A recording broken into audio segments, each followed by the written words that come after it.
My name is Alethea Elizabeth. I am 30 years old, and I spent 5 years wiping down oxygen tanks and managing my grandmother's hospice care while my family called it my spiritual duty. My sister Victoria called it my privilege from her corner office in Seattle. But what nobody in my family knew was that while they were busy spending Grandma Helen's money on artisanal retreats and luxury furniture, Helen was quietly watching everything from her hospital bed. I will never forget the sound my mother made at the lawyer's office when the estate attorney read the single sentence my grandmother had rewritten. Before this was over, I would stand in my grandmother's historic Portland estate, hand my family an invoice for 5 years of elite, unpaid medical care, and watch their entire fake, harmonious facade burn to the ground. Welcome to Mourning Revenge, where the quiet ones finally hand out the receipts. If you have ever been the designated workhorse of your family, drop your age in the comments and let me know I am not alone. Let me take you back to a Thursday in October to show you exactly how a family turns love into a full-time, unpaid shift. The rhythmic pulse of the oxygen concentrator was the only sound in the first-floor master suite of the historic estate. I kept my eyes fixed on my dual monitors, my fingers flying across the keyboard.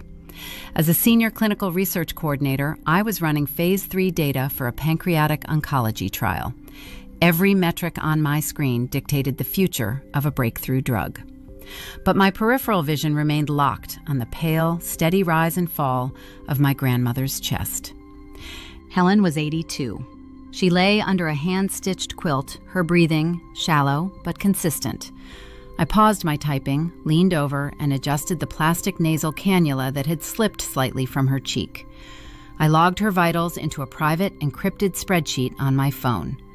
Heart rate, 72. Oxygen saturation, 96. Stable. The heavy oak front door groaned open down the hall, followed by the brisk tapping of leather mules on reclaimed hardwood. I braced myself. The scent of eucalyptus and artisanal lavender arrived a full second before my mother did. Barbara drifted into the room holding a sweating glass bottle of raw, unfiltered kombucha.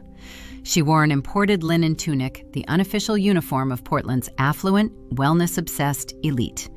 Her eyes bypassed me entirely and landed on the clear plastic tubing connecting Helen to the oxygen machine. Barbara let out a soft, breathy sigh. It was a sound designed to convey deep spiritual disappointment. Alethea, we discussed this. The synthetic polymers in that tubing outgas toxins. Did you not read the article I forwarded you from the naturopath? She needs oxygen, Mom, I said, keeping my voice level. I did not look away from my trial data. The concentrator requires medical-grade tubing. It is not a negotiable, holistic preference.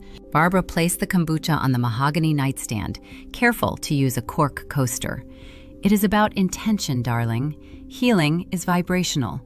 When we surround her with sterile, clinical energy, we disrupt her natural transition. You treat this beautiful house like one of your hospital wards. I treat her like a patient who needs round-the-clock care, I replied. I saved my oncology report and closed the laptop. I have been here since Thursday. My paid time off is running out. When is Victoria coming down? Barbara offered a patronizing, serene smile. She reached out to adjust the quilt, though it did not need adjusting. Your sister is in Seattle. She just made partner at the law firm, and her corporate portfolio requires her undivided focus. These are her peak wealth-building years, Alethea. We have to support her trajectory. I felt a familiar cold knot tighten in my stomach. The family dynamic was an open secret. My decade in clinical research managing multi-million-dollar oncology trials was framed as nurturing charity work. Victoria's corporate law career, however, was treated as a fragile, sacred empire that required the entire family's sacrifice. I was the designated empathetic daughter. I was volunteered by default for the grueling unpaid labor of full-time caregiving under the guise of our region's spiritual duty to elders. So Victoria's time is an investment, I said softly, and mine is a donation. Do not be ungracious, Barbara chided. It disrupts the harmony of the home. As she raised her hand to brush a stray hair from Helen's forehead, the oversized sleeve of her linen tunic slid back. I went very still. Wrapped around my mother's wrist, gleaming under the warm amber glow of the bedside lamp, was Helen's vintage gold Cartier watch. The piece had sat in Helen's locked vanity box for a decade, expressly reserved for special occasions. Barbara noticed the direction of my gaze. She casually pulled her sleeve down, her smile never faltering. She insisted I keep it safe, Barbara murmured, though Helen had not spoken a coherent sentence to her daughter in 3 weeks. I looked from the hidden watch to my grandmother's quiet face, then back to the glowing screen of my clinical trial data. I had spent 5 years absorbing the guilt trips and maintaining the fragile peace of the estate. But looking at the stolen gold on my mother's wrist, the professional instinct that made me elite at my job snapped into focus. I stopped viewing my family as relatives. I started viewing them as a variable to be tracked. I nodded once my expression a mask of clinical detachment. Of course, Mom. I will handle the evening shift. An analysis of the requested behavior versus the output reveals a mismatch. The user established strict constraints regarding LaTeX usage formatting, Rule 1 and Rule 2, and follow-up questions, constraint checklist, and confidence score. Use LaTeX only for formal/complex math/science. Yes. Structure response for scannability and clarity. Yes. Rule 1. Strict completion, definitive answer/self-contained task. Yes, self-contained writing task. Remove follow-up questions, menus, numbered/bulleted, options at end. No, the model included asterisk, pausing naturally here, awaiting your feedback and the prompt for Section 3. Asterisk, master rule. Step 1. Value-driven personalization. No value added for a strict creative writing task. Master rule.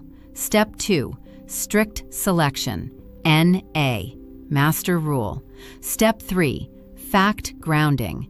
NA. Master rule. Step 4. Integration protocol. NA. Master rule. Step 5. Compliance checklist. Hidden execution. Yes. Do not issue search queries. Yes. Citation guidelines. NA. No external sources used for this section. Confidence score. 5 out of 5. Mental sandbox simulation. If I provide the text with a concluding note, I violate Rule 1. Remove any follow questions menus or numbered/bulleted options at end of response. The user specifically requested only write part 2, pausing naturally to write the next part, adhering closely to the outline. The output should consist only of text without titles, avoiding special punctuation, meeting the word count requirements, and eliminating meaningless ellipses. Since I am using AI voice acting, the previous output hook included a note at the end. The user said, "The output should only contain the content, without titles, avoid special punctuation, and meet the word count requirement." I need to output only the story text with no sign-offs, no asterisks, no parentheses. Correction during execution. I will generate the story text meeting all constraints. No ellipses, no titles greater than 1,100 words, no banned words/names. Cousin instead of sister-in-law. I will ensure the word count exceeds 1,100 words. Let's do a quick word count estimation. The drafted text is around 1,000 words. I need to expand it to be strictly over 1,100 words. Expansion strategy. Flesh out Jasmine's arrival and the sensory details of the Portland weather. Deepen the explanation of the tax dodging and how it implicates the estate. Expand the interaction in the bedroom. Alethea's internal monologue when Helen wakes up, and the process of setting up the new spreadsheet. Drafting expansion. Add more details about the Portland rain, the contrast between Jasmine and Barbara. Describe the specific tax laws briefly to add realism. Detail Alethea's thought process when creating the spreadsheet. Let's write the response. My mother departed the estate at dusk, claiming her aura required cleansing after the heavy energy of the sick room. I did not argue. I simply logged her departure time in my spreadsheet. 30 minutes later, the heavy brass knocker on the front door sounded over the low hum of the Portland rain. I opened it to find my cousin Jasmine standing on the porch. Jasmine is my father's sister's daughter, an African-American corporate auditor who works for a ruthless accounting firm in the downtown financial district. She does not do wellness trends. She does not drink raw kombucha or speak in hushed tones about vibrational healing. She deals in ledgers, liabilities, and hard numerical truth. I stepped back to let her in. Jasmine wore a tailored charcoal trench coat and carried a thick stack of mail she had collected from the wrought iron box at the end of the driveway. She took one long look at my face, noted the dark circles under my eyes, and set her leather tote bag on the entryway table. "You look like a hostage," Alethea Jasmine said softly. Her sharp eyes scanned the foyer, taking in the crystal healing grids my mother had placed along the baseboards to ward off negative energy. "How long has Barbara been playing the grieving shaman today?" "Just long enough to tell me my oxygen tubing is ruining the harmony of the house," I replied, rubbing the bridge of my nose, "and long enough to flash Grandma's vintage Cartier watch on her wrist while pretending to adjust a blanket." Jasmine stopped unbuttoning her coat. Her dark eyes locked onto mine. "The gold one," she asked. "The one Helen promised would pay for your nursing degree if things ever got tight." I nodded. The exhaustion in my bones felt heavier than usual. Jasmine did not offer empty sympathy. She operates on solutions and risk assessment. She walked straight past the living room and headed for the kitchen, gesturing for me to follow. The estate's kitchen was a relic of 1920s architecture, with original subway tile glass front cabinets and a deep farmhouse sink. I leaned against the cold marble counter while Jasmine sorted through the stack of mail. Most families rely on polite silence to keep the gears turning. Our family relied on my willingness to absorb the friction so everyone else could pretend we were functional. Jasmine was the only relative who refused to participate in the gaslighting. As a corporate auditor, she saw patterns where other people saw coincidences. She tossed a few catalogs into the recycling bin, then stopped. She held up a thick manila envelope. The return address belonged to the State of Oregon Department of Revenue, but it was not addressed to Helen. It was addressed to a corporate entity. "Look at this," Jasmine said, sliding the envelope across the cool marble. "Why is the state sending tax correspondence for a limited liability company to an 82-year-old woman's residential address?" I picked up the envelope. The company name printed on the label was Victoria Legal Consulting, LLC. My heart gave a slow, irregular thump. Victoria lived in a luxury condo in downtown Seattle. Washington state does not have a personal income tax, but they do have steep business and occupation taxes for high-earning corporate partners. Oregon has no sales tax, but a high income tax. The mechanics of corporate tax dodging are complex, but the basic geography of it is simple and highly illegal if misrepresented. "Victoria is using this house as a dummy address," Jasmine said, her voice dropping to a low, steady murmur. She leaned against the counter beside me. I pulled her public business filings on my phone in the car before I came inside. "Your sister registered her independent consulting firm right here in Portland. She is claiming this historic property as her primary business headquarters to exploit interstate tax loopholes." My hands felt cold. I set the envelope down next to the sink. Why would she do that when she makes $500,000 a year at her firm? "Because greed does not have a ceiling," Jasmine replied. "But that is not the part that should keep you awake at night, Alethea. If Victoria gets audited by the IRS or the State Revenue Board, this house gets tied up in the investigation. Helen is the legal owner of this property. If Helen is unknowingly harboring a fraudulent corporate headquarters, they can place a lien on this estate. And who is the one signing the certified mail receipts? Who is the one sitting here every single day, acting as the de facto property manager?" "Me?" I whispered. "Exactly," Jasmine said. She tapped a manicured fingernail against the marble. "You think you are just dealing with physical exhaustion.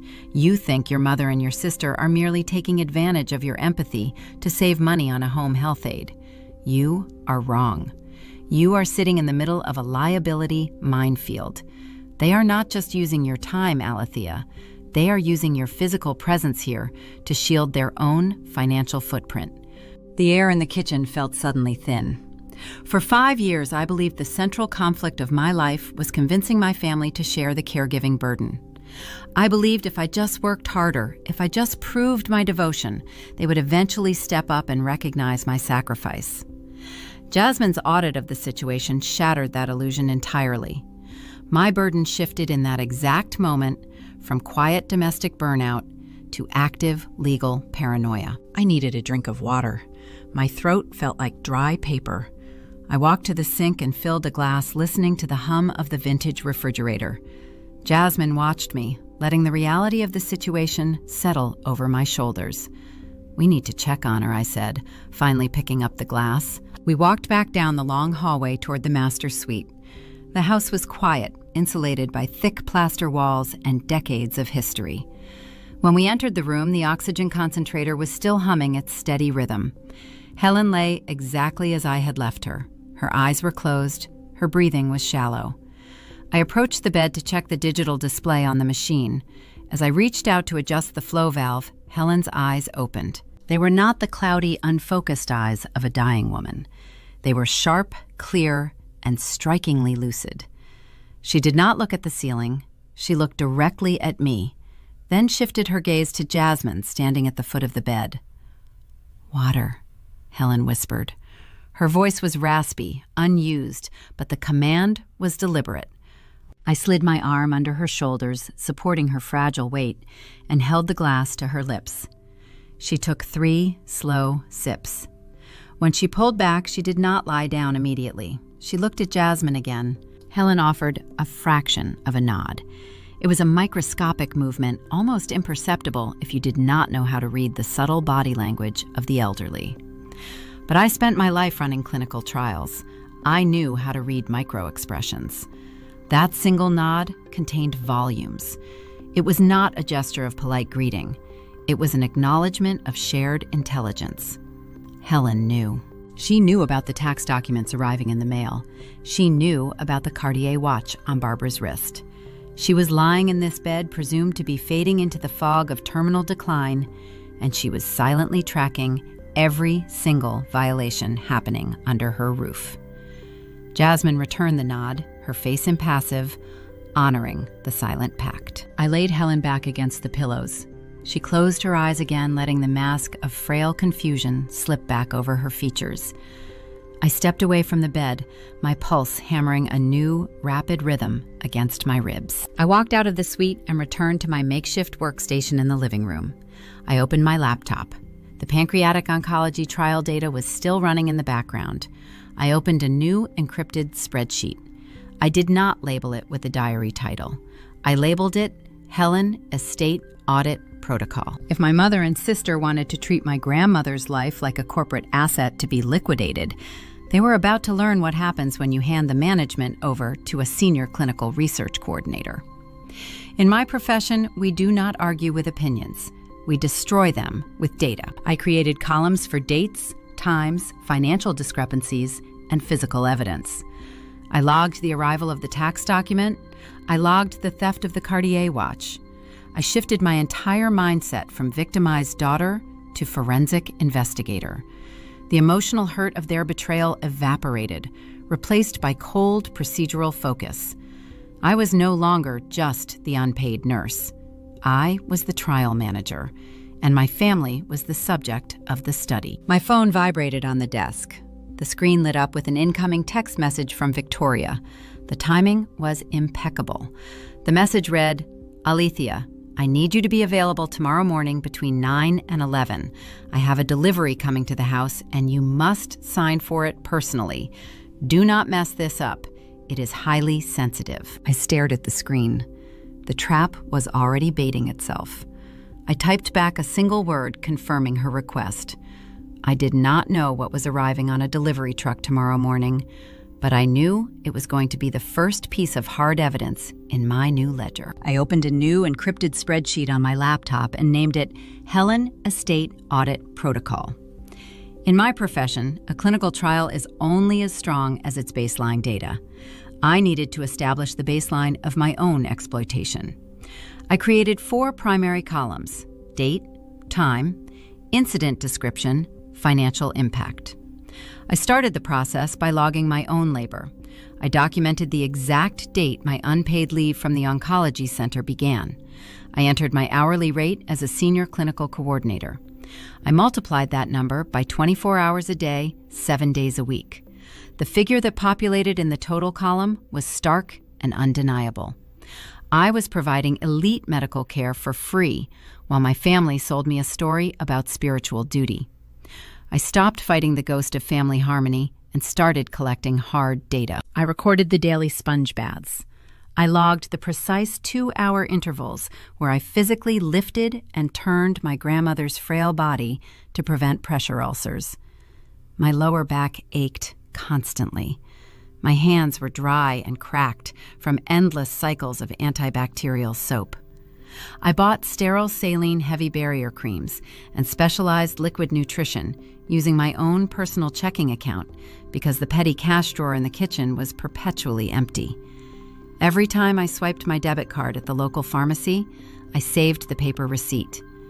I scanned each wrinkled slip of paper into the encrypted file. The out-of-pocket expenses column steadily grew. While I built my forensic case in total silence, my mother continued her performance of spiritual exhaustion. Barbara texted me on Tuesday morning, claiming she could not relieve me for the afternoon shift. Her message stated that a low-pressure weather system was disrupting her circadian rhythm, and she needed to attend a sound bath therapy session to realign her chakras. I did not argue. I did not send a passive-aggressive reply demanding she show up. I simply replied with a thumbs-up emoji. Then I opened the spreadsheet and logged her absence. 8 hours of abandoned caregiving duties, $0 contributed to medical supplies. The silence in the house became my greatest asset. By refusing to engage in their dramatic guilt trips, I denied them the friction they used to justify their behavior. They thought they had finally broken my resistance. They thought I had accepted my role as the silent workhorse of the family. They did not realize my silence was procedural. Wednesday morning brought the next variable. I was standing in the kitchen grinding Grandma's heart medication into a bowl of organic applesauce when my phone vibrated on the marble counter. The caller ID displayed Victoria's Seattle office number. I wiped my hands on a towel and answered. Victoria spoke in the clipped, breathless rhythm of a woman who believed her time was the most valuable currency on earth. Alethea, I need you to drop whatever you are doing and open the carriage house doors. There is a freight delivery arriving in 20 minutes and the driver needs a signature. I set the ceramic pestle down. The carriage house was a detached 3-car garage built in the 1920s. Victoria had been using it as her personal storage unit for 3 years. She lived in a sleek, minimalist penthouse in Washington. That meant all the heavy, ornate furniture she bought and discarded ended up sitting under tarp covers on Helen's property. "You are shipping more furniture here?" I asked. My voice remained flat and quiet. Victoria sighed loudly into the receiver. It is an imported Italian leather sectional and a reclaimed wood dining table. They did not fit the aesthetic of the new condo. I need them stored until I decide what to do with them. Do not make this difficult, Alethea. I am stepping into a board meeting. Just sign the manifest and make sure they do not scuff the leather. The line went dead. I stood in the kitchen listening to the dial tone. I picked up my phone and logged the brief phone call into the ledger. 5 minutes later, the rumble of a heavy diesel engine shook the front windows of the estate. A large freight truck backed slowly down the long gravel driveway. 2 men in dark uniforms jumped out of the cab. I walked out into the crisp Portland air and unlocked the heavy wooden doors of the carriage house. The space inside was already packed to the ceiling with Victoria's discarded lifestyle choices. There were mid-century modern credenzas, velvet accent chairs, and sealed boxes of designer winter clothing she never wore. It was a physical manifestation of her unchecked consumption. The delivery men unloaded the heavy wooden crates. They stacked them carefully in the only remaining empty corner of the garage. The driver approached me, holding an electronic clipboard and a folded paper invoice. "Sign here on the screen, ma'am," the driver said. "And this is the itemized receipt for the owner's records." I scribbled my name on the glowing digital screen. I took the paper invoice. The driver thanked me and climbed back into the cab. As the truck pulled away down the street, I unfolded the thick paper. The invoice was from an exclusive European design house. The total printed at the bottom of the page was $18,400. I stared at the number. I thought about the sterile saline and barrier cream I had just bought with my own debit card because my mother claimed funds were tight. But the staggering total cost was not the true anomaly. My clinical training taught me to always look at the margins of the data. I scanned down to the billing section at the bottom of the page. The payment method was listed as a direct wire transfer. The routing number and the last 4 digits of the originating bank account were printed clearly on the receipt. My stomach turned cold. I handled the utility bills for the estate. I knew Helen's banking details by heart because I was the one balancing the checkbook every month to make sure the electricity stayed on. The numbers on the invoice matched the joint checking account Barbara had set up specifically for Helen's emergency medical expenses. Victoria did not pay for the imported leather sectional with her corporate law firm's salary. She used our grandmother's hospice funds to decorate her Seattle penthouse. When the furniture did not fit her aesthetic, she shipped the evidence directly to our grandmother's garage and ordered me to sign for it. I pulled out my phone and photographed the invoice. I made sure the natural lighting was perfect. I captured every single digit of the routing number. I uploaded the high-resolution image directly to the encrypted ledger. The financial bleed was not just a slow drip anymore. It was a severed artery. They were draining the estate dry in real time. And judging by the frantic pacing of Victoria's luxury purchases, they were accelerating their timeline. I walked back into the house and locked the door behind me. The quiet hum of the oxygen machine met me in the hallway. I knew they would not stop at ordering furniture. A greed this deep always requires a much bigger payout. The heavy Pacific Northwest rain battered the leaded glass windows of the estate all through Friday afternoon. I sat at my makeshift workstation in the living room, reviewing patient demographics for the oncology trial. The rhythmic drumming of the storm usually brought a sense of quiet isolation to the house. That isolation was shattered just before dinner when a sleek silver sports car skidded onto the wet gravel of the driveway. I recognized the vehicle immediately. Victoria never drove down from Washington unless a holiday or a major family crisis required her physical presence. The heavy oak front door swung open. My sister stepped into the foyer, shaking the rain from her expensive cashmere coat.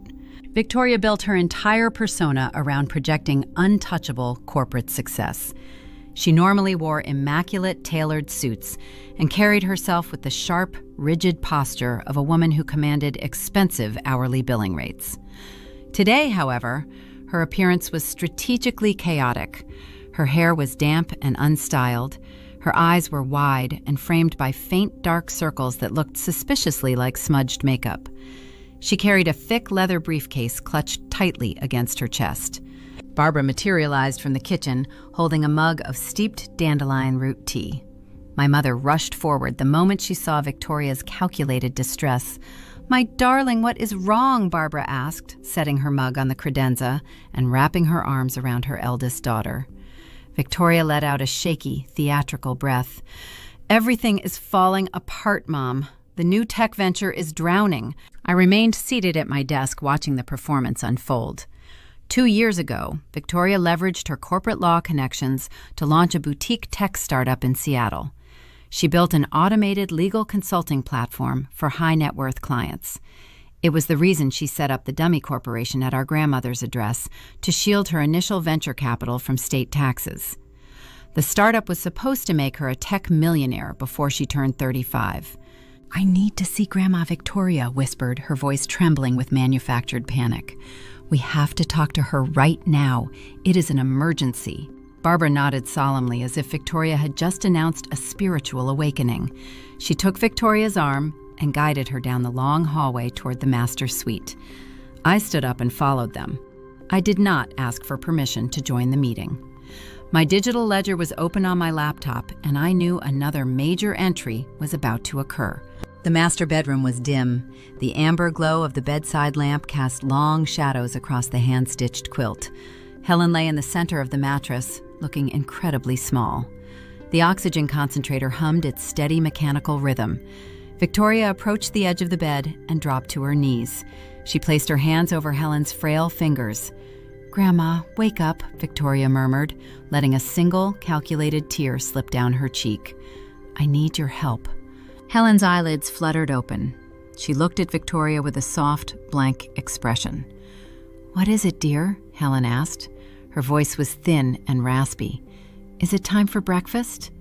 "It is evening, Mom," Barbara interjected, gently stroking Helen's forehead. "Victoria is in trouble. Her beautiful company is facing a cash flow issue. The investors are being very aggressive, and it is disrupting her life path. We need to save the family legacy." Victoria lifted her heavy leather briefcase onto the mattress. She snapped the brass latches open and pulled out a thick stack of legal documents. The papers were bound by a blue cover page.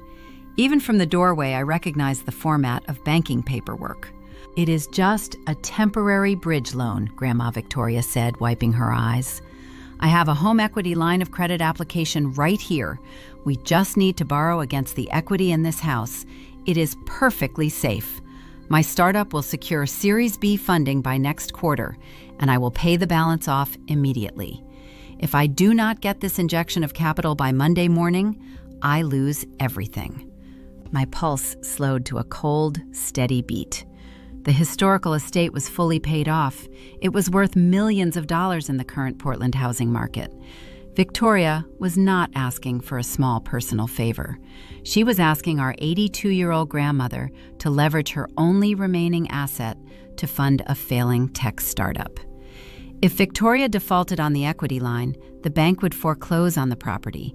Helen would lose her home and the medical care required to keep her alive. Barbara pulled a gold fountain pen from her tunic pocket and pressed it into Helen's right hand. "It is just a signature," Mom, Barbara coaxed. "It secures Victoria's future. It is what families do for each other." Helen looked down at the thick stack of financial documents. She held the gold pen loosely between her fingers. Then she began the most brilliant piece of silent theater I have ever witnessed. Her hand began to shake. The tremor started in her wrist and traveled down to her knuckles. She lowered the pen toward the signature line, but her hand jerked sideways. The gold pen slipped from her grasp and tumbled onto the quilt. "Oh, my clumsy hands," Helen whispered, her eyes wide with feigned confusion. "What am I signing again, Barbara? Is this the check for the grocer?" "The grocer said apples are too expensive this week." "It is not for the grocer," Mom, Barbara said. Her serene tone strained under a sudden flash of impatience. She picked up the pen and forced it back into Helen's hand. "It is for Victoria. Just write your name." Helen tried again. This time, she knocked the entire stack of documents off the mattress. The heavy papers scattered across the hardwood floor. "I cannot see the lines," Helen murmured, sinking back into her pillows and closing her eyes. "I am so tired, Barbara. I need to rest my eyes for a moment." Victoria's mask of vulnerability vanished. Her jaw tightened into a hard, sharp angle. She scrambled onto the floor and gathered the scattered documents. She tapped them against the nightstand to align the edges. Then she turned her gaze toward me. "She needs a witness anyway," Victoria snapped, shoving the blue-bound stack toward my chest. "The bank requires a secondary signature affirming she is of sound mind and acting under her own free will. You are the clinical coordinator, Alethea. Your signature carries weight. Sign the witness line and date it." I looked at the documents. I looked at the gold pen Victoria held out to me. Then I looked at my mother, who was watching me with expectant, demanding eyes. "I will not sign," that I said. My voice was quiet and perfectly steady in the dim room. Victoria's hand remained suspended in the air. "What did you just say?" "I said no," I replied, stepping back from the bed. "I am a licensed clinical researcher. My professional ethics require me to protect vulnerable subjects. Grandma cannot even hold a pen, and she thinks you are the grocery clerk. If I sign a legal document claiming she understands the financial risk of a home equity loan, I would be committing fraud." Barbara stood up quickly. Her linen tunic rustled in the quiet room. "How dare you bring your sterile clinical rules into this sanctuary, Alethea? This is not a hospital.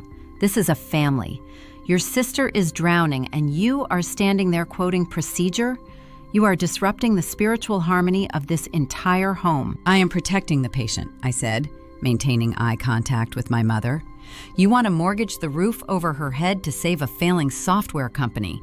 That is not spiritual harmony, Mom. That is financial exploitation. The words landed like a physical blow.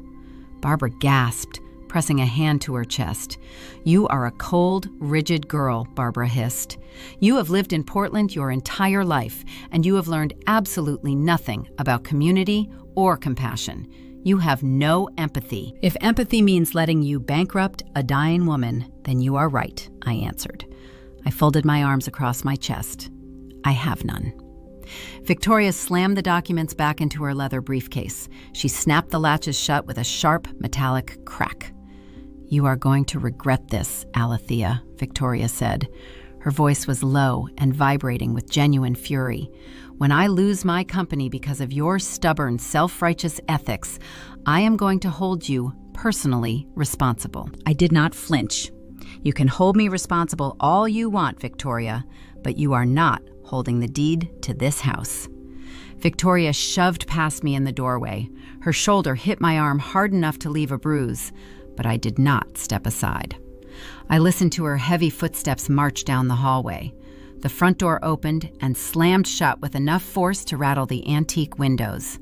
A moment later, her sports car roared to life and tore out of the driveway, throwing wet gravel into the grass. Barbara refused to look at me. She gathered her mug of dandelion tea from the credenza and walked out of the room without a single word. The silence she left behind was thick and suffocating. I stood alone in the dim master suite. The oxygen concentrator continued its steady hum. I walked over to the bed and gently pulled the quilt up around Helen's shoulders. She opened one eye. The grocery clerk, I whispered, leaning down. Helen gave me a tiny, razor-sharp smile. She closed her eye again and settled into the pillows. I walked back to my laptop in the living room. I logged the attempted home equity loan into my encrypted spreadsheet. I noted the date, the time, and the specific financial threat.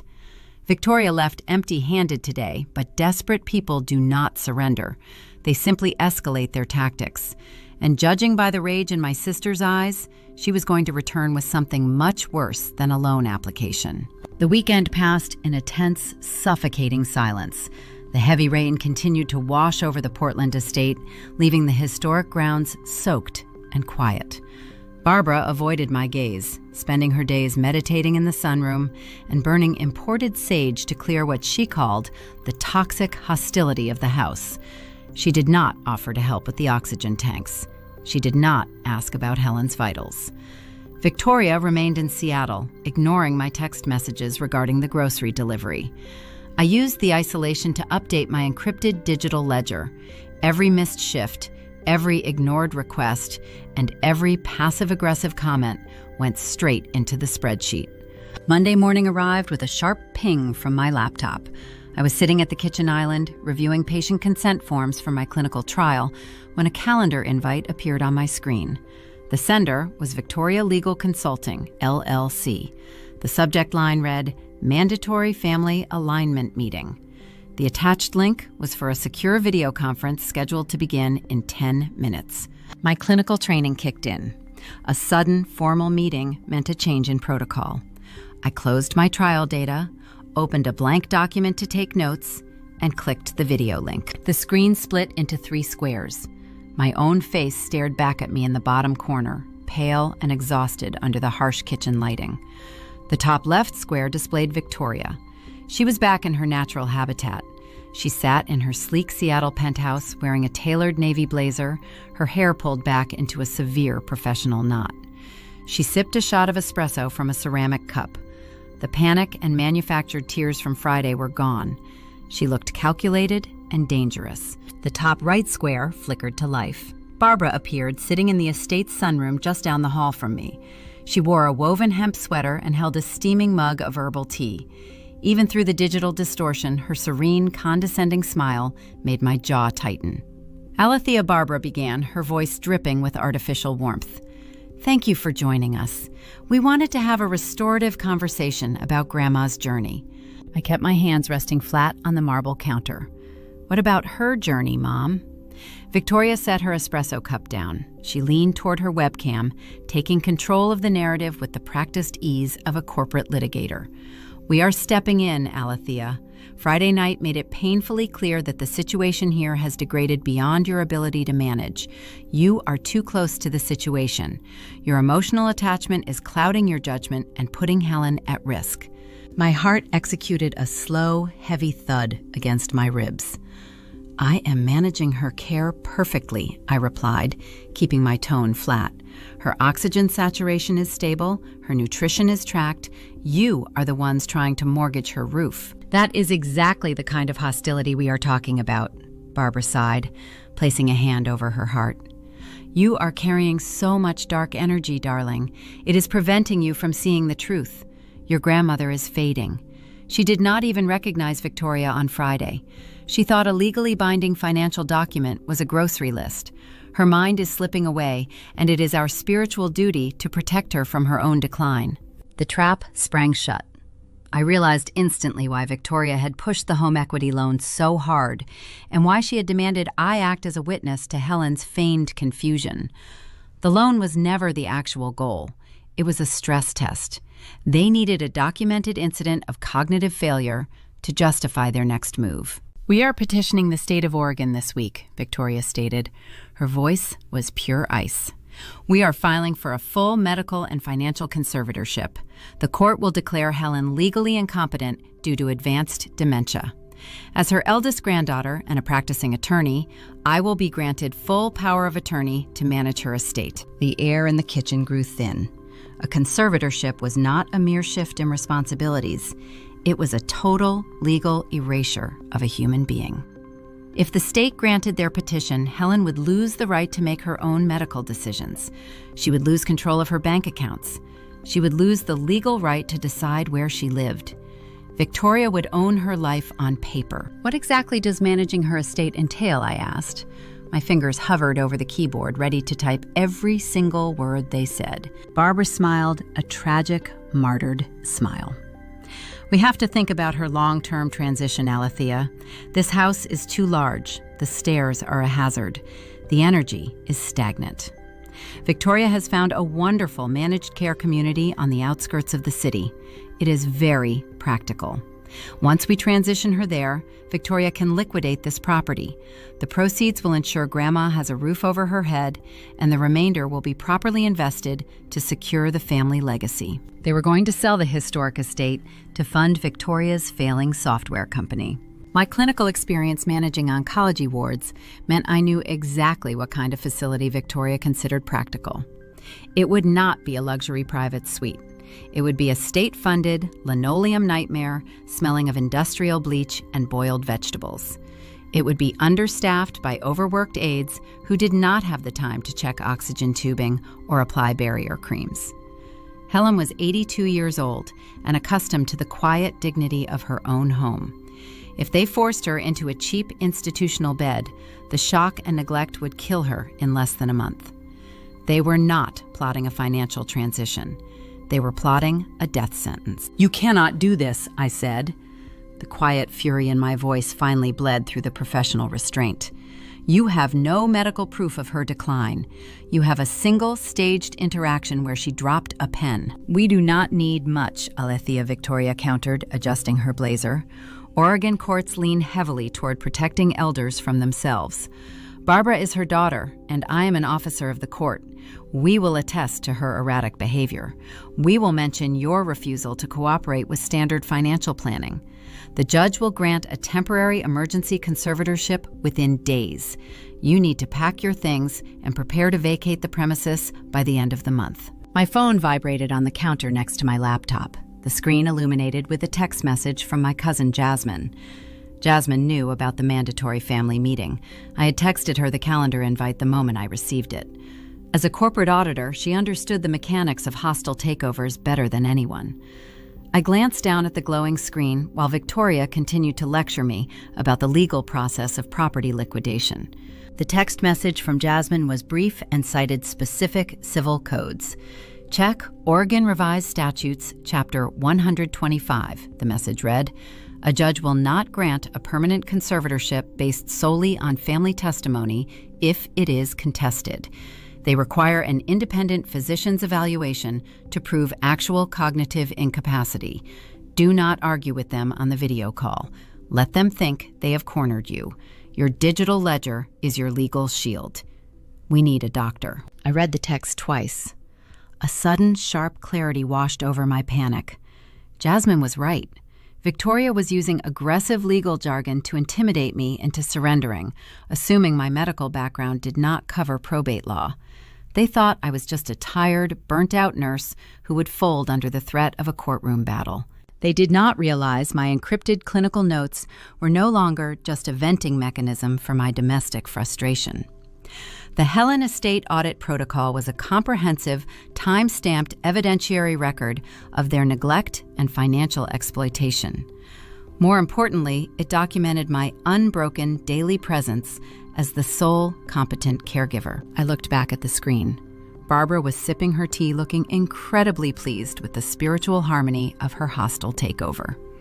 Victoria was waiting for my breakdown. She wanted me to shout. She wanted me to throw a tantrum so she could record the meeting and submit it to the judge as proof of my emotional instability. I reached out and adjusted the angle of my webcam. I smoothed my expression into a blank, unreadable mask. I understand your position, Victoria, I said, keeping my tone deferential and quiet. If you feel a medical conservatorship is the only path forward, then I suppose we will let the state of Oregon review the evidence. Victoria's brow furrowed. The lack of resistance confused her. She expected a war. She did not expect a clinical concession. Good, Victoria snapped, recovering her authoritative posture. I am glad you are finally seeing reason. I will have my paralegal draft the initial eviction notices for the carriage house and the main property. Expect to be served by Friday. Barbara smiled, raising her mug to the camera. We love you, Alethea. This is healing for all of us. I reached for the mouse. I will see you in court, Mom, I said. I clicked the red button and ended the video call. The screen went dark, leaving me staring at my own reflection in the glossy monitor. My hands were shaking, not from fear, but from the raw adrenaline of a shifting battlefield. The conflict was no longer a private domestic dispute over oxygen tubing and stolen watches.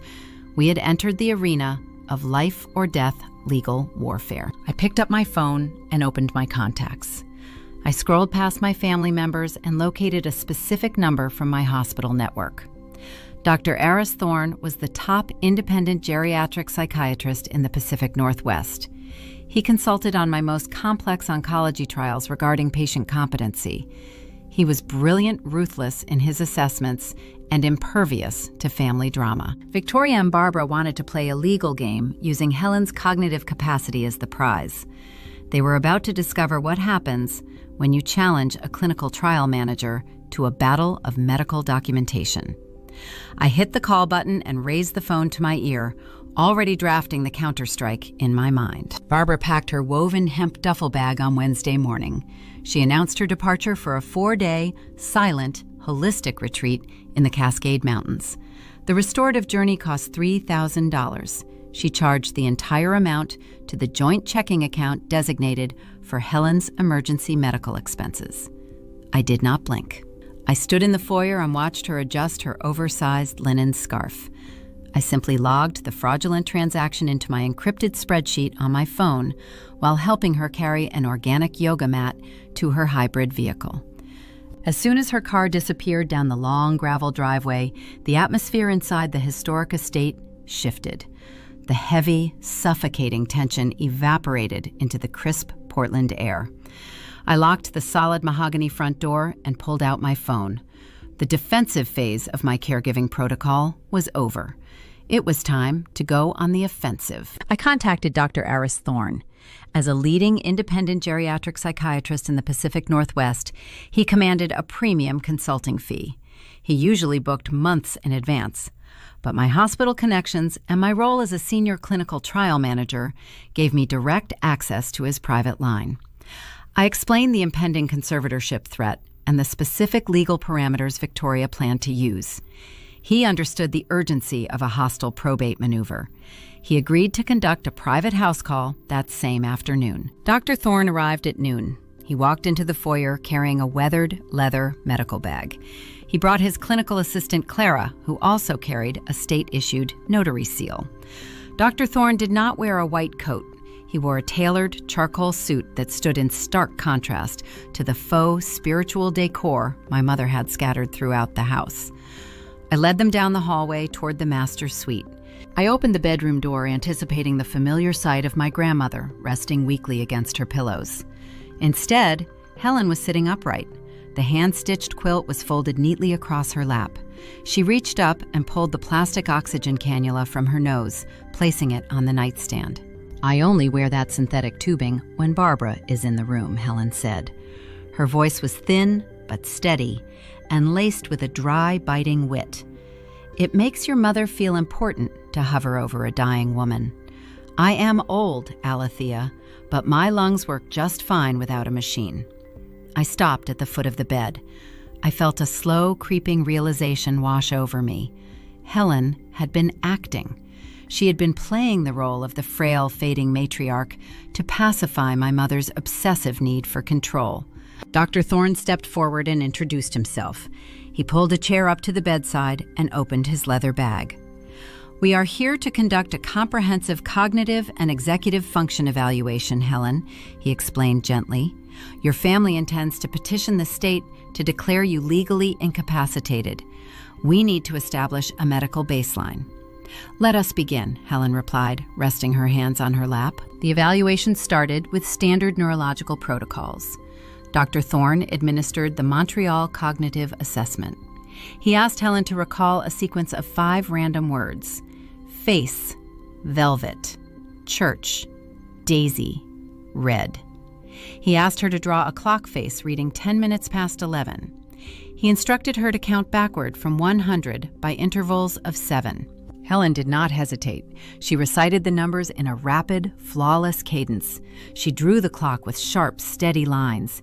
She navigated the spatial awareness questions with the precision of a woman half her age.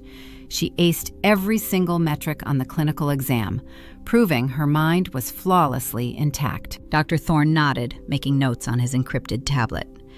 "Your short-term recall and spatial reasoning are pristine, Helen. Now we need to discuss financial capacity.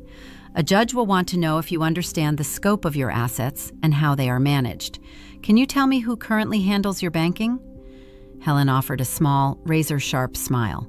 She looked past the doctor and locked eyes with me. "Barbara believes she is managing my wealth," Helen stated. "She believes she is very clever because she set up online banking to bypass the paper statements. But your mother has always been careless. She prints the wire transfer confirmations for her own records and throws them in the kitchen recycling bin. I read them every Tuesday afternoon when the house is empty." I stood frozen near the doorway. The room fell entirely silent. "My daughter has stolen $42,000 over the last 3 years," Helen continued, her voice dropping to a cold procedural register. "She spent $3,200 on a sound bath therapy session in Sedona. She spent $400 a month on imported organic eucalyptus oils. Last week, she wired $18,400 to a European furniture designer in Seattle to furnish Victoria's luxury penthouse. The routing number she used ends in 4782. Dr. Thorne stopped typing. He looked up from his tablet. Clara, the clinical assistant, stood perfectly still, holding her notary stamp. "They assume I am trapped in a fog because my physical body is failing," Helen said, leaning back against her pillows. "I let them play their little holistic games because I needed the physical care to stay in my own home. And I knew Alethea would never let them truly hurt me. But they are getting greedy. Victoria wants the deed to this house, and she is willing to put me in a state facility to get it." I stepped closer to the bed. "You knew they were draining the accounts?" I asked. Helen reached out and took my hand. Her grip was surprisingly strong. "I knew everything, Alethea. I watched you buy my medical supplies with your own debit card. I watched you log their absences on your computer. I saw the reflection of your spreadsheet in your glasses when you sat at the kitchen island. You stopped acting like a victim and started acting like a trial manager.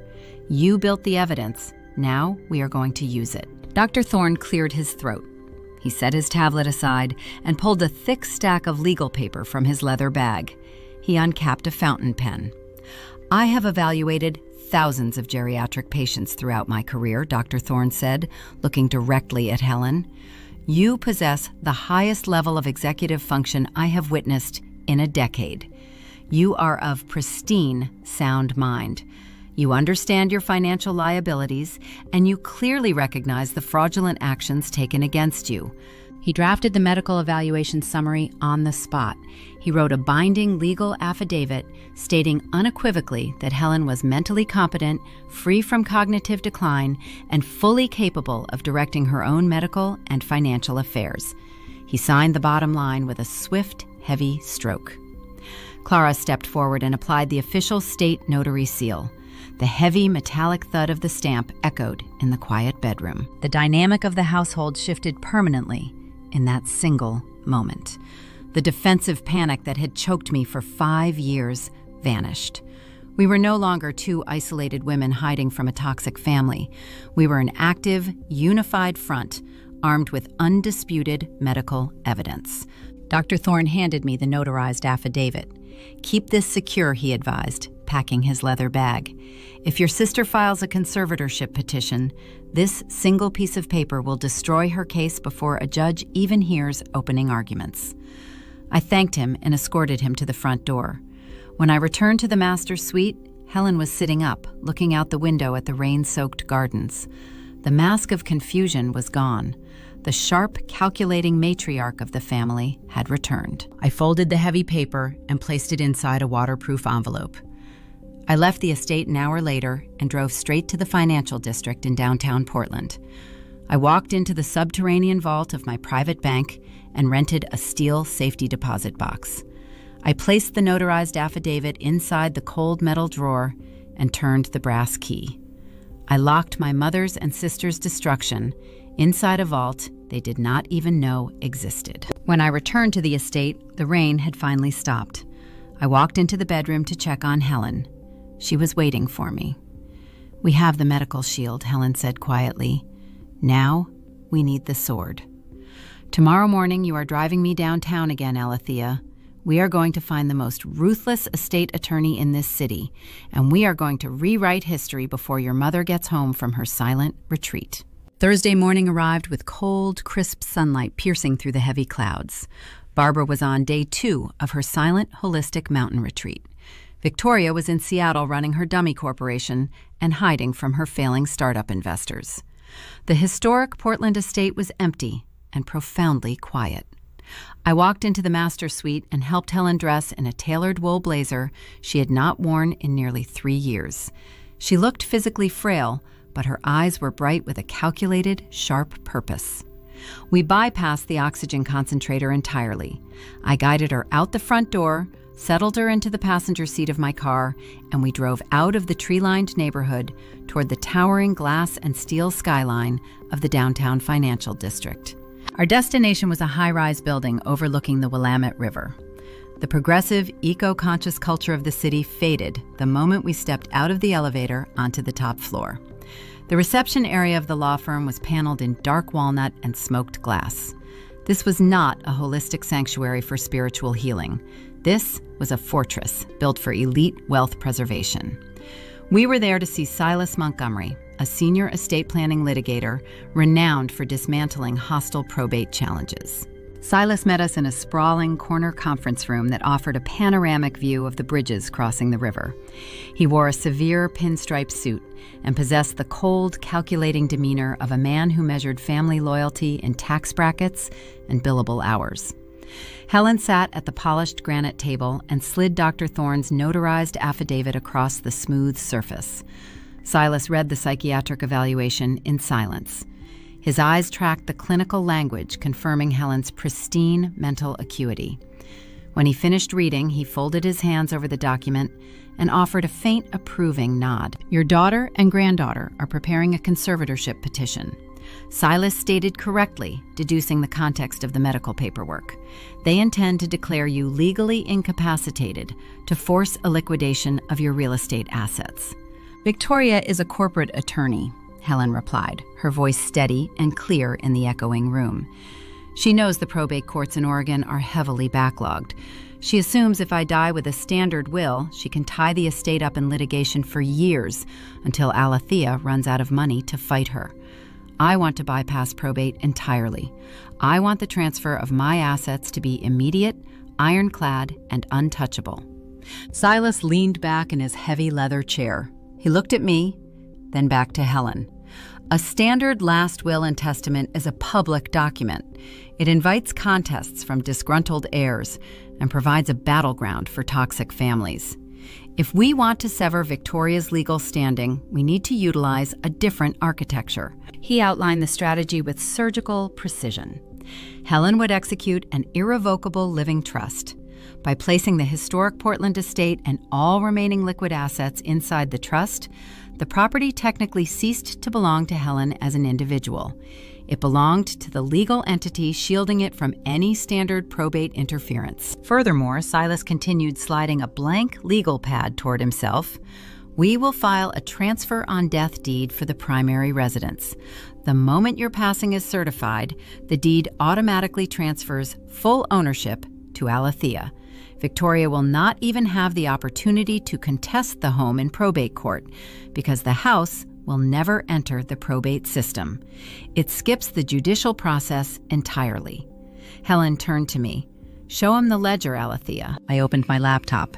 I pulled up the encrypted digital spreadsheet where I had tracked 5 years of unpaid labor, out-of-pocket medical expenses, and round-the-clock clinical monitoring.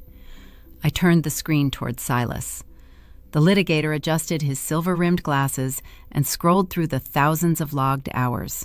He scrutinized the meticulous documentation of sponge baths, physical transfers, medication administration, and vital sign tracking. Silas looked up from the screen.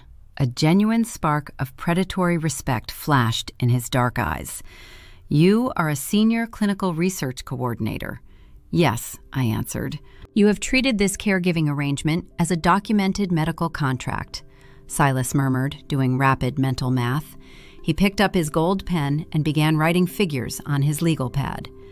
The average cost for elite 24-hour in-home nursing care in this region is approximately $200 an hour. Over 5 years, that total exceeds $800,000.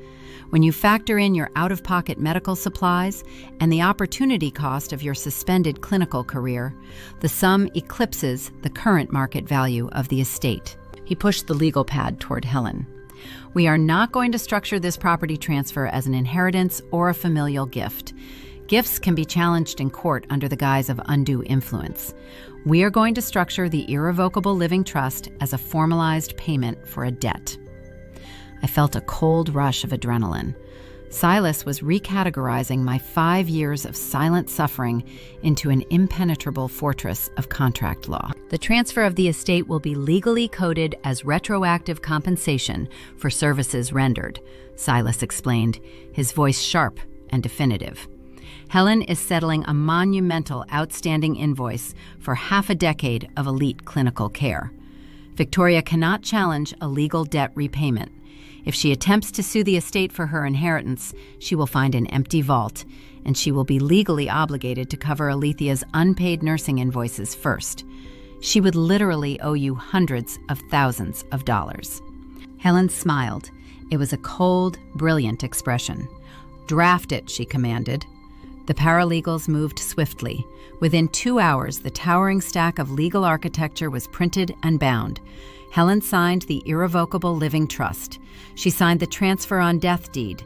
Clara, the clinical notary, had authenticated her mental state just yesterday, giving these new signatures impenetrable legal armor. I sat in the leather chair watching the ink dry on the thick parchment paper. The trap was officially set and armed.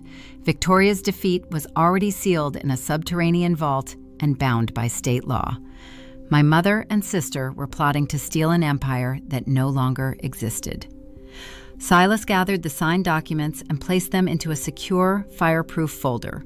He handed the packet to Helen, but his gaze fixed on me. The warning in his eyes extinguished any premature sense of victory. "The legal mechanics are flawless," Silas cautioned, "but the practical application requires total discipline. If your mother or sister discover this trust exists before Helen passes, their strategy will shift from legal theft to raw psychological retaliation. Victoria will realize her only remaining option is to challenge the trust while Helen is still alive. They will escalate the conservatorship battle, drag Helen into endless depositions, and subject her to immense emotional stress, just to break her spirit." The reality of his warning settled over me like a heavy lead blanket.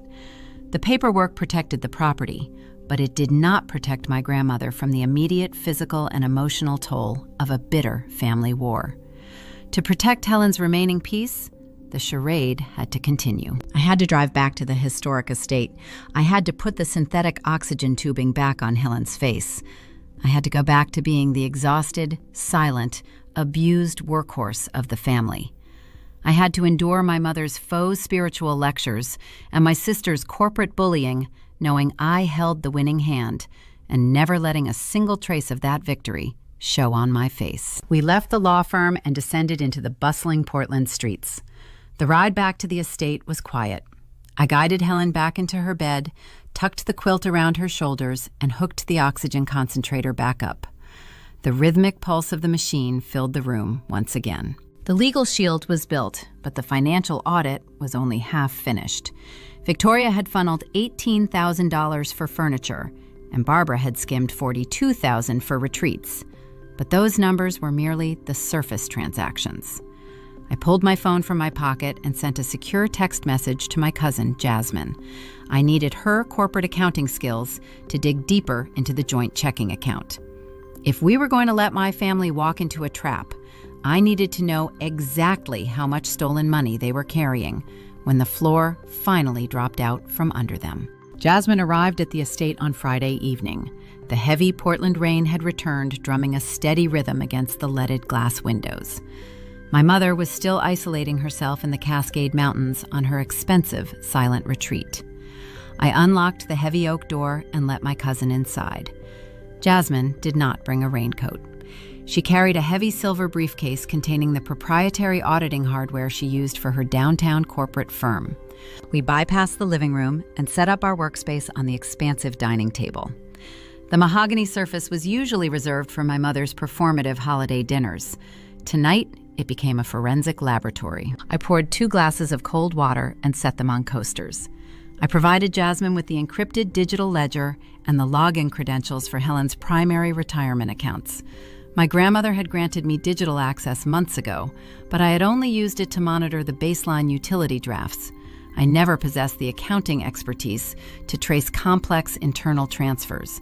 Jasmine possessed that exact expertise. Jasmine opened her laptop. Her fingers moved across the keyboard with rapid, practiced precision. The screen filled with cascading rows of financial data.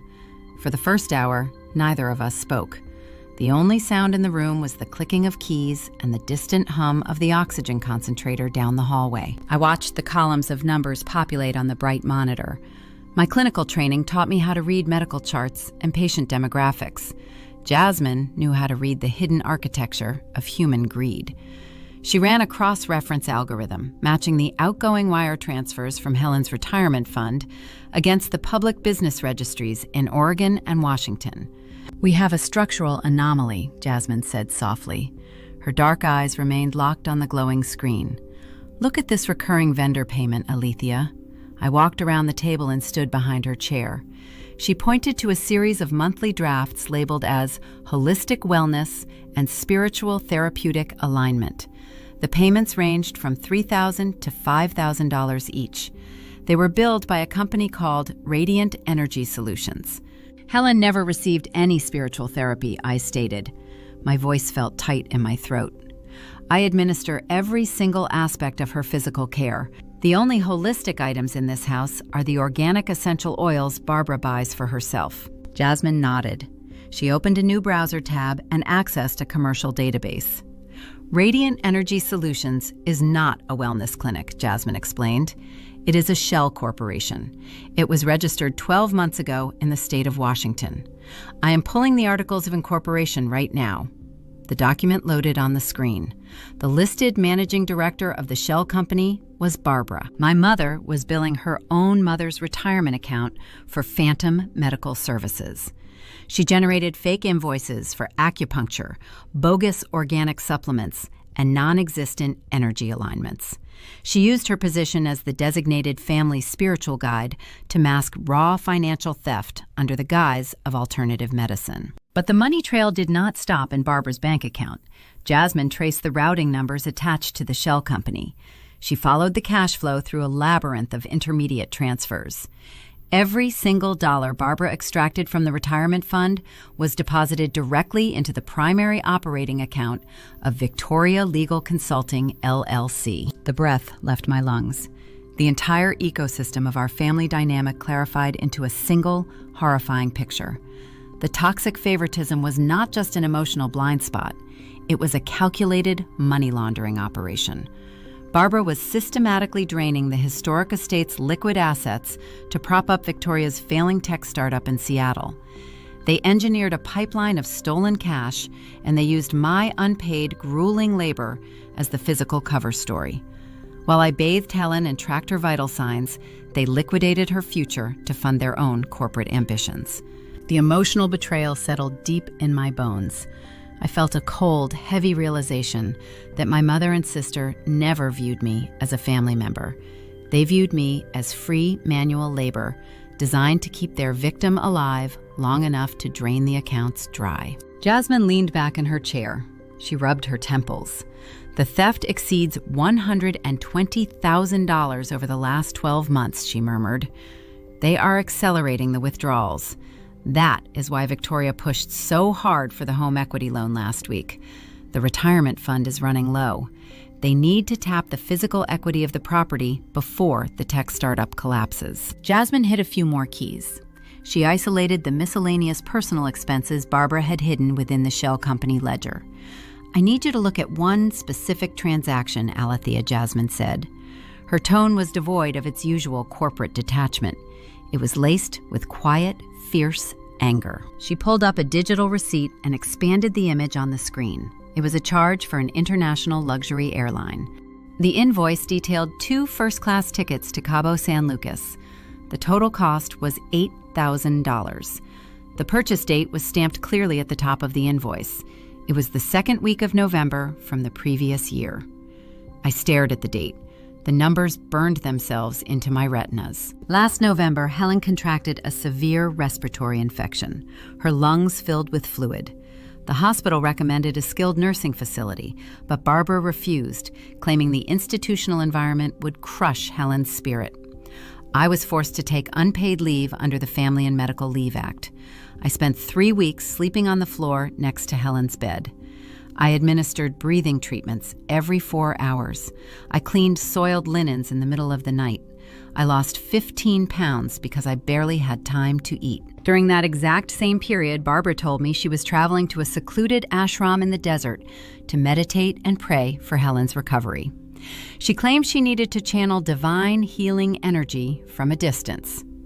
She was not praying in the desert. She was drinking champagne in a first-class cabin on her way to a luxury resort in Mexico.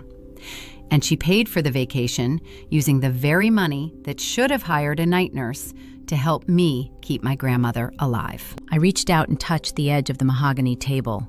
The wood felt freezing cold. For 5 years, a tiny, persistent voice in the back of my mind had whispered that I was being too harsh. That voice told me Barbara and Victoria were just flawed individuals, struggling with the emotional weight of a dying elder. That voice begged me to preserve the fragile harmony of our family unit. That voice died in my head the moment I looked at the airline receipt. Any lingering daughterly guilt evaporated into the quiet room. The invisible chains of progressive Portland empathy, the weaponized guilt, the relentless demands for spiritual grace, they all snapped and fell away. I was no longer a conflicted relative trying to salvage a broken relationship. I was a clinical trial manager observing a malignant tumor that needed to be surgically excised. Jasmine watched my face. She closed the laptop screen. "The audit is complete," she said. "I have downloaded the entire ledger onto an encrypted flash drive. We have the wire transfers, the fake invoices, and the shell company registrations. It is a bulletproof forensic timeline of elder financial exploitation. What is our next procedural step?" I turned away from the table and looked out the window. The rain continued to fall over the historic gardens.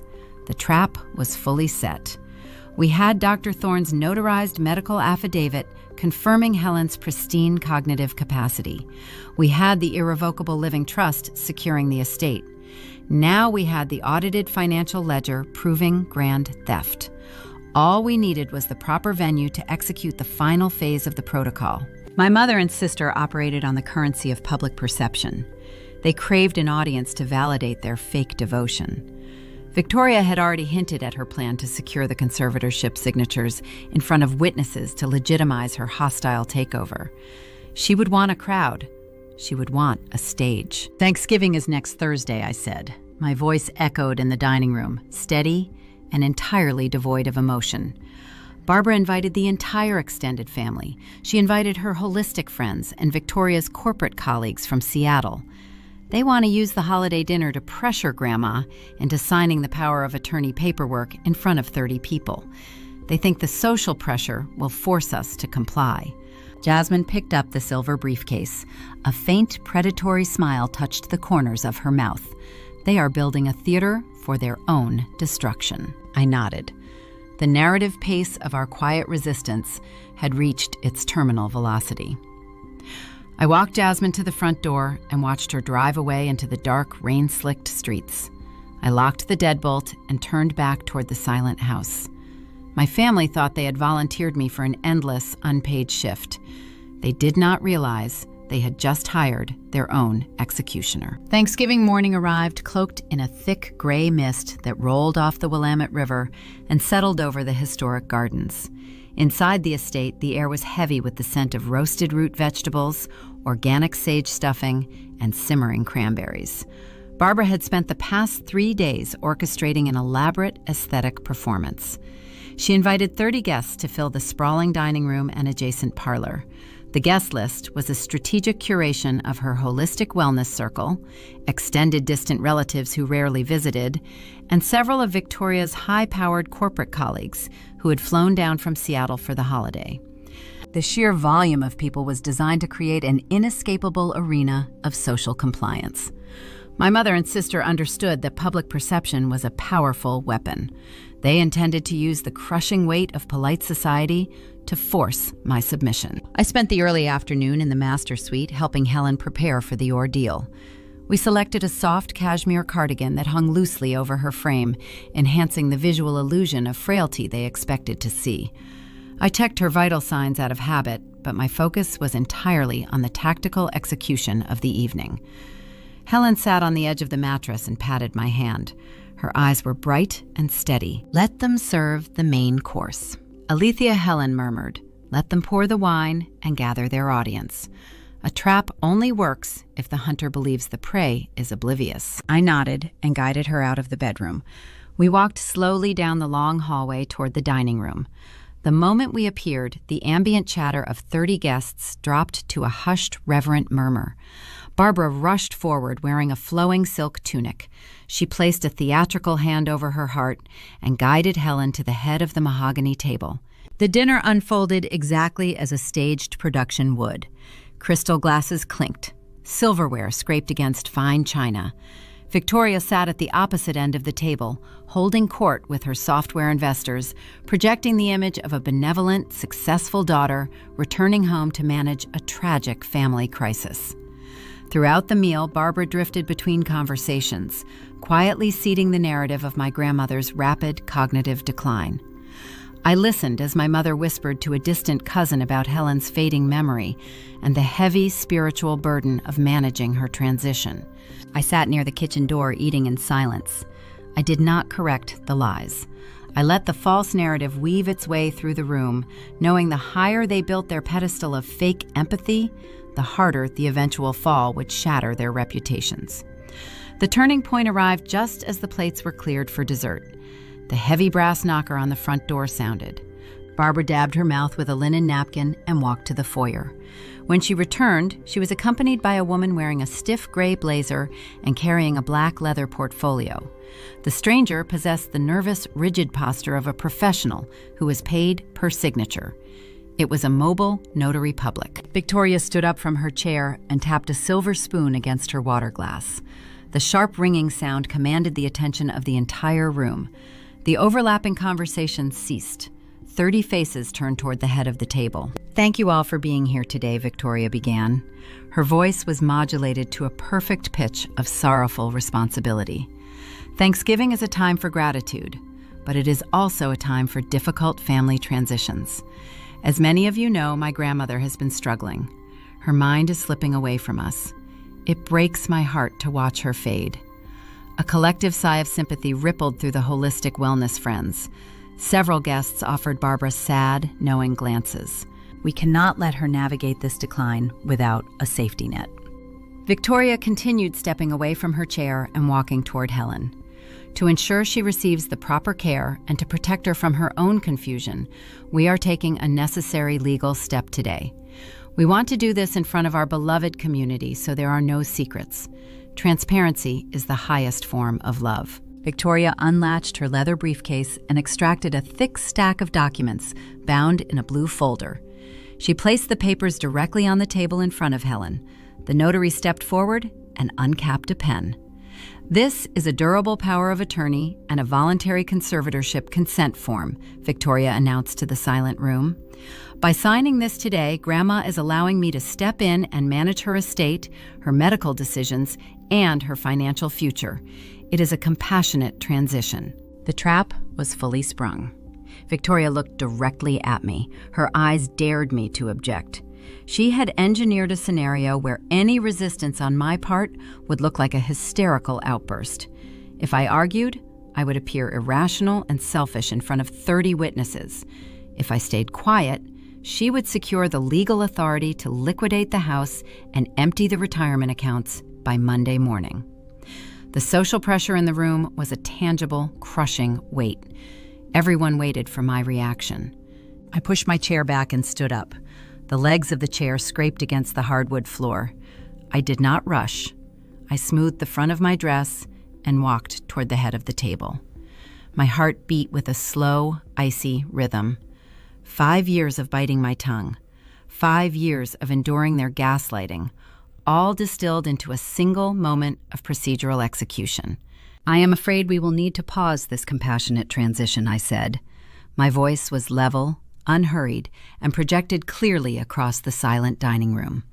Barbara stepped forward, her silk tunic rustling. "Alethea, please do not ruin this beautiful moment. Your sister is taking on a heavy burden for you. Just sit down and let the healing happen." I ignored my mother. I reached into my pocket and retrieved my phone. I unlocked the screen and opened the secure file containing the digitized copy of the medical affidavit. I did not look at Victoria. I looked directly at the notary who was holding the pen over the legal documents. As a licensed clinical research coordinator, I have a professional obligation to inform you that the subject at this table is not legally eligible to sign those documents, I stated. Victoria let out a sharp, condescending laugh. "You are a trial nurse, Alethea. You are not a doctor, and you certainly do not dictate probate law. Gramma is signing the paperwork." I scrolled to the second page of the secure document. I held the phone up, reading the text with cold precision. "This is a notarized medical affidavit executed less than 48 hours ago by Dr. Eris Thorne, the Chief of Geriatric Psychiatry for the Pacific Northwest Hospital Network." I read aloud. The text states, quote, "The patient Helen is cognitively pristine. She possesses flawless executive function and total financial awareness. She suffers from zero cognitive decline," end quote. The room grew impossibly quiet. The only sound was the rhythmic hum of the oxygen concentrator down the hallway. I scrolled down to the final paragraph of the doctor's sworn statement. I raised my eyes and locked my gaze onto the notary. The affidavit concludes with the following legal directive. I continued, my voice echoing off the antique plaster walls. Quote, any attempt by family members to compel signatures regarding financial or medical authority under the false pretense of dementia constitutes fraudulent coercion and is legally actionable as elder financial exploitation. End quote. The color drained from the notary's face. The woman took a rapid step backward away from the table. In her profession, a notarized signature obtained under fraudulent coercion meant the permanent loss of her license and potential felony accessory charges. I am not stamping those documents, the notary stammered, her voice shaking. She shoved her pen into her blazer pocket. I was told this was a voluntary consent for a declining relative. I will not be a party to financial exploitation. The woman turned on her heel and practically sprinted toward the foyer. The heavy oak front door opened and slammed shut. The silence that followed her departure was absolute. 30 guests sat paralyzed in their chairs. The narrative Barbara had spent all evening weaving was publicly dismantled by a single paragraph of medical evidence. The friends and colleagues who had offered sympathetic sighs just moments ago were now staring at my mother and sister with profound shock and growing disgust. Victoria's corporate mask dissolved. The calculated professional composure she wore like armor fractured into jagged pieces. Her face flushed a deep mottled red. Her hands clenched into fists at her sides. You planned this, Victoria shrieked. The sudden volume of her voice made several guests flinch. You manipulated a doctor into writing a fake evaluation. You are trying to steal my inheritance, you psychotic little martyr. I did not raise my voice. I did not frown. I simply looked at her with the clinical detachment I reserved for an anomalous data point.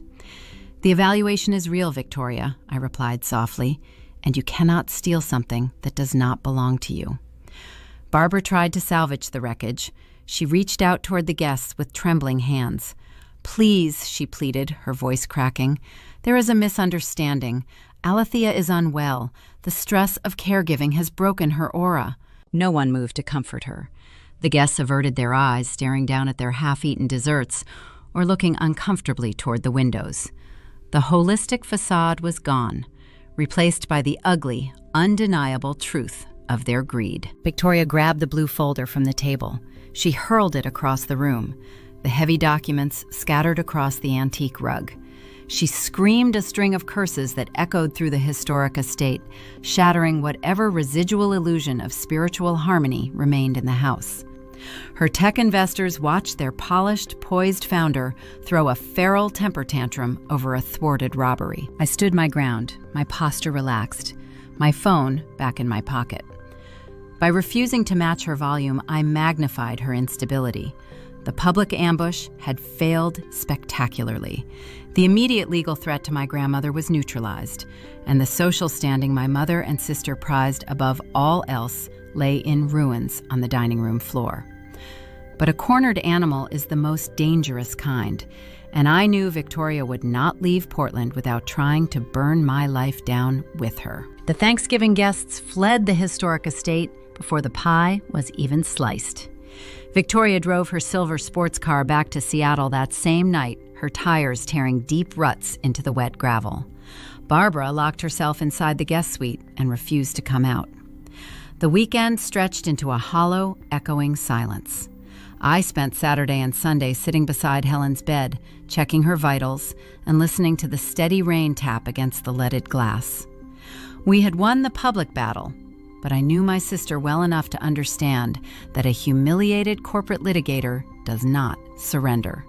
She simply changes venues. Monday morning, I sat at the kitchen island with my cup of black coffee, preparing to log into my hospital network.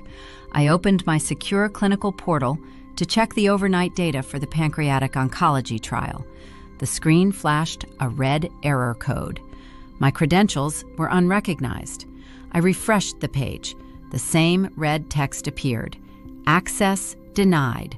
Contact Human Resources. My phone vibrated on the marble counter. The caller ID displayed the main directory for the hospital administration building. I answered the call, and a cold, professional voice instructed me to report to the compliance office immediately. I was not to log into any trial databases. I was not to contact any of my colleagues. An hour later, I sat in a windowless room on the 7th floor of the hospital. The environment was sterile and unforgiving, illuminated by harsh fluorescent panels. Across the laminate table sat the Director of Human Resources and a senior compliance officer from the Oregon Medical Board. Neither of them offered me a cup of water or a polite greeting. "We received an anonymous tip through the state ethical reporting portal last night," the compliance officer began. He folded his hands over a manila folder. "The complaint alleges that you are systematically diverting Schedule II narcotics and investigational sedatives from your clinical trials." I stared at him. The sheer absurdity of the accusation paralyzed my vocal cords for a fraction of a second. "I am managing a pancreatic oncology study," I stated, keeping my voice low and measured. "Our investigational drugs are closely monitored. Every single milligram is accounted for in the double-blind pharmacy ledger. The anonymous report claims you are falsifying the pharmacy logs," the HR director added. Her tone was devoid of any warmth. "It alleges you are smuggling the diverted sedatives out of the facility to illegally drug your elderly grandmother, intentionally keeping her in a chemically induced fog to maintain control over her finances." The room tilted. The air in the small office grew thin and cold. Victoria had weaponized my own career against me. She could not steal the estate using probate law, so she decided to destroy my nursing license, face me with federal drug diversion charges, and remove me from the house by sending me to prison. If I was incarcerated, Helen would be left entirely defenseless, and Victoria could resume her hostile takeover. "Effective immediately, you are suspended without pay, pending a full state and federal investigation," the compliance officer said. He pushed a generic form across the table. "We need your security badge. If these allegations are substantiated, we will forward the findings to the district attorney." I unclipped my plastic identification badge from my lapel and placed it on the table. The plastic clicked against the laminate surface. I stood up, turned around, and walked out of the room. I navigated the hospital corridors in a state of suspended animation. I reached my car in the parking garage and sat behind the steering wheel. The concrete walls of the structure felt like a tomb. For 5 minutes, the crushing weight of the sabotage threatened to break my resolve. A decade of elite education, thousands of hours of patient care, my flawless professional reputation, all of it was hanging by a frayed thread because my sister knew how to file a fake ethical complaint. I gripped the steering wheel until my knuckles turned white. Then the panic subsided, replaced by a familiar, icy determination. Victoria was a lawyer. She understood how to file allegations, but she did not understand clinical data, and she vastly underestimated my neurosis for documentation. I started the engine and drove straight to a private, independent diagnostic laboratory in downtown Portland. I paid out of pocket for a rapid, comprehensive toxicology panel. Then I drove back to the historic estate. Helen was sitting up in bed reading a novel when I walked into the master suite. I explained the situation without softening the edges. I told her Victoria accused me of poisoning her with stolen hospital narcotics. Helen closed her book. Her eyes narrowed into sharp, dark slits. "Draw the blood, Alethea," she commanded. I used a sterile butterfly needle from my personal medical kit to draw 2 vials of Helen's blood. I packed the samples into a temperature-controlled transport box and drove them directly back to the private lab, demanding a stat processing order. While I waited for the toxicology results, I returned to my encrypted laptop. I opened the Helen Estate audit protocol. I extracted 5 years of time-stamped vital signs care routines and behavioral observations. I cross-referenced those logs with my official hospital schedules. I compiled the data into a dense, undeniable forensic portfolio. On Wednesday morning, my phone chimed with an encrypted email from the diagnostic lab. I downloaded the official toxicology report. I printed the results on high-quality paper. I placed the document at the very front of my portfolio and drove back to the hospital administration building. I did not wait to be summoned. I walked past the reception desk and pushed the door to the compliance office open. The HR director and the board investigator looked up in shock as I dropped a heavy binder onto the laminate table. "That is a comprehensive audit of my clinical trial inventory," I stated, pointing to the first section. "You will find that every single dose of investigational medication over the last 36 months is verified by 2 independent pharmacy signatures. The inventory is flawless. There are 0 missing narcotics." The compliance officer reached for the binder, but I pressed my hand flat against the cover. "The second section is my personal encrypted caregiving ledger." I continued. "It details 5 years of round-the-clock vital sign tracking for my grandmother. But the most important document is on the very first page." I opened the binder and revealed the official laboratory printout. "That is a comprehensive toxicology screen processed yesterday by an independent state-certified lab," I announced. "The blood sample belongs to my grandmother. As you can clearly read, her system contains 0 traces of sedatives, opioids, or any investigational narcotics. She is chemically pristine. The anonymous tip you received is a fabricated retaliatory lie designed to trigger a false investigation." The HR director reviewed the toxicology report. The harsh lines of her face softened into genuine surprise. "This is extraordinary documentation, Alethea. But we still have to follow procedure regarding anonymous ethical complaints. We have to identify the source to officially close the inquiry." My phone vibrated in my pocket. It was the signal I had been waiting for since Monday afternoon. I pulled the device out and swiped the screen to answer. I placed the call on speakerphone and set the device on the table. "Jasmine," I said, "do you have the origin data?" My cousin's voice echoed in the sterile office, sharp and laced with corporate authority. "I do." The Oregon Medical Board Ethical Reporting Portal uses a standard encryption protocol, but it logs the incoming IP addresses for security purposes. I cross-referenced the digital footprint of the anonymous complaint submitted on Sunday evening. The compliance officer leaned forward, his eyes fixed on the phone. "The tip was not submitted from a local Portland address," Jasmine explained. "The IP address pings directly back to a dedicated commercial server located in downtown Seattle. Specifically, the secure network belonging to Victoria Legal Consulting, LLC. The person who filed this false medical claim was your sister." I ended the call and slid the phone back into my pocket. I looked at the 2 administrators. "I believe that concludes the investigation." The silence in the room was a different kind of quiet than the one I experienced on Monday. This was the quiet of total administrative surrender. The HR director stood up and offered a profound, apologetic nod. She returned my plastic security badge. "You are fully exonerated, Alethea. Furthermore, your meticulous approach to data tracking and compliance is exactly what this hospital needs. We are restructuring the Oversight Committee next month. I want you to step into the role of Director of Clinical Compliance. It comes with a significant salary increase and a dedicated office." I clipped the badge back onto my lapel. I thanked them for their time and walked out of the building. I had faced a career-ending threat and walked away with a promotion. Victoria launched a vicious attack, hoping to ruin my life. But all she accomplished was proving her own sheer malice on a traceable digital record. Any lingering sympathy the universe might have held for her was permanently erased. I drove back to the estate feeling a crisp sense of finality. The legal shield was intact, the financial audit was secure, and the professional sabotage was neutralized. I walked through the heavy oak door, ready to tell Helen that we had won another round. But when I reached the master suite, the victory turned to ash in my mouth. Helen was not reading her novel. She was slumped against the pillows, her chest rising and falling with a terrifying labored shallowness. The pristine cognitive mask she had worn for months was slipping, replaced by the undeniable reality of an aging body that could no longer sustain the fight. The fake decline my family had weaponized was suddenly becoming a terrifying reality.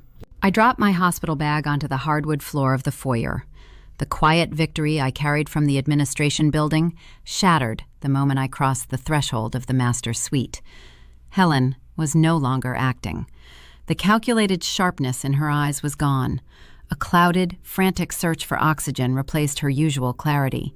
Her chest heaved with a shallow, irregular rhythm. The fake decline my mother and sister had weaponized to steal her estate was suddenly becoming a terrifying biological reality.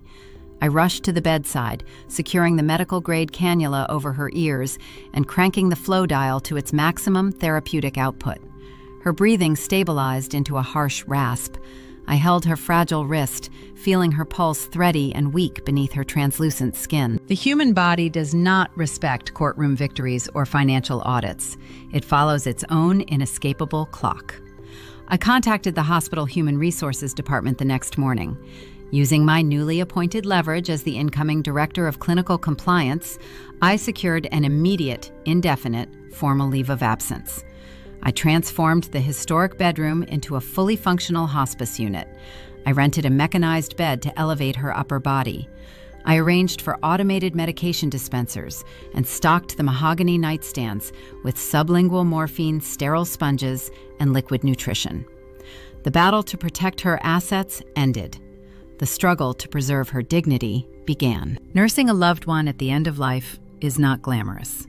It does not resemble the spiritual transition Barbara wrote about on her wellness blogs. It is a grueling, visceral marathon. I barely slept. I set alarms for 2-hour intervals to physically turn Helen's frame, placing soft wedges under her hips to prevent pressure wounds. I swabbed her dry mouth with water-soaked sponges. I charted her respiratory rate in my digital ledger, no longer collecting evidence for a judge, but documenting the final chapters of a profound existence. The winter crept into the Pacific Northwest, covering the estate gardens in a thick layer of white frost. Inside the house, the world shrank to the size of a single room, illuminated by an amber bedside lamp. The scent of eucalyptus faded, replaced by the sterile, clinical odor of antibacterial wipes and medical-grade saline. My lower back ached with a constant dull throb. My hands cracked from endless washings. Yet beneath the physical exhaustion, I felt a deep, quiet honor. I was executing the exact duty my family claimed to revere, but I was doing it without an audience. I was doing it because it was required. 2 weeks into the hospice routine, the heavy brass knocker on the front door sounded.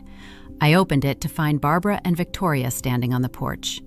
It was their first visit since the disastrous Thanksgiving dinner. They were dressed in coordinated, subdued designer knitwear, projecting an aesthetic of wealthy, weary mourners. They bypassed me without a greeting and glided down the hallway toward the master suite. I followed them, my jaw locked tight.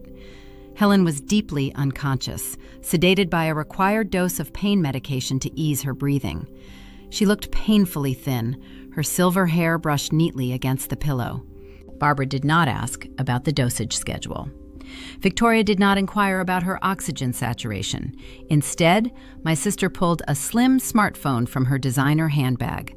Barbara leaned over the mattress, placing her cheek inches from Helen's sleeping face. She arranged her features into a mask of profound, tragic sorrow. Victoria snapped 3 quick photographs. Then they switched positions. Victoria sat on the edge of the bed, holding Helen's limp hand, while Barbara captured the image.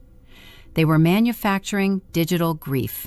They needed the social media currency to maintain their public identities as devoted, heartbroken relatives. They stayed in the house for exactly 14 minutes. They did not offer to wash a single linen or fetch a fresh glass of water. As Victoria walked out the door, she tapped away on her screen. She posted the images to her online networks with a lengthy caption about the heavy spiritual weight of familial duty and the pain of letting go. I watched their luxury vehicles pull out of the driveway, struck by the sickening contrast between my quiet, grueling labor and their superficial, materialistic performance.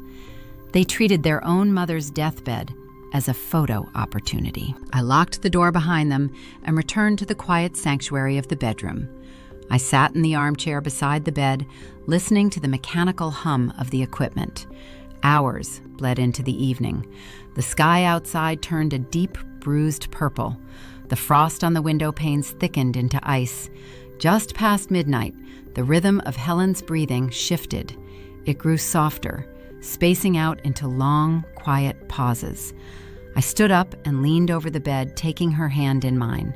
Her eyelids fluttered open. For one brief, impossible moment, the heavy fog of the medication cleared. The sharp, brilliant matriarch looked up at me.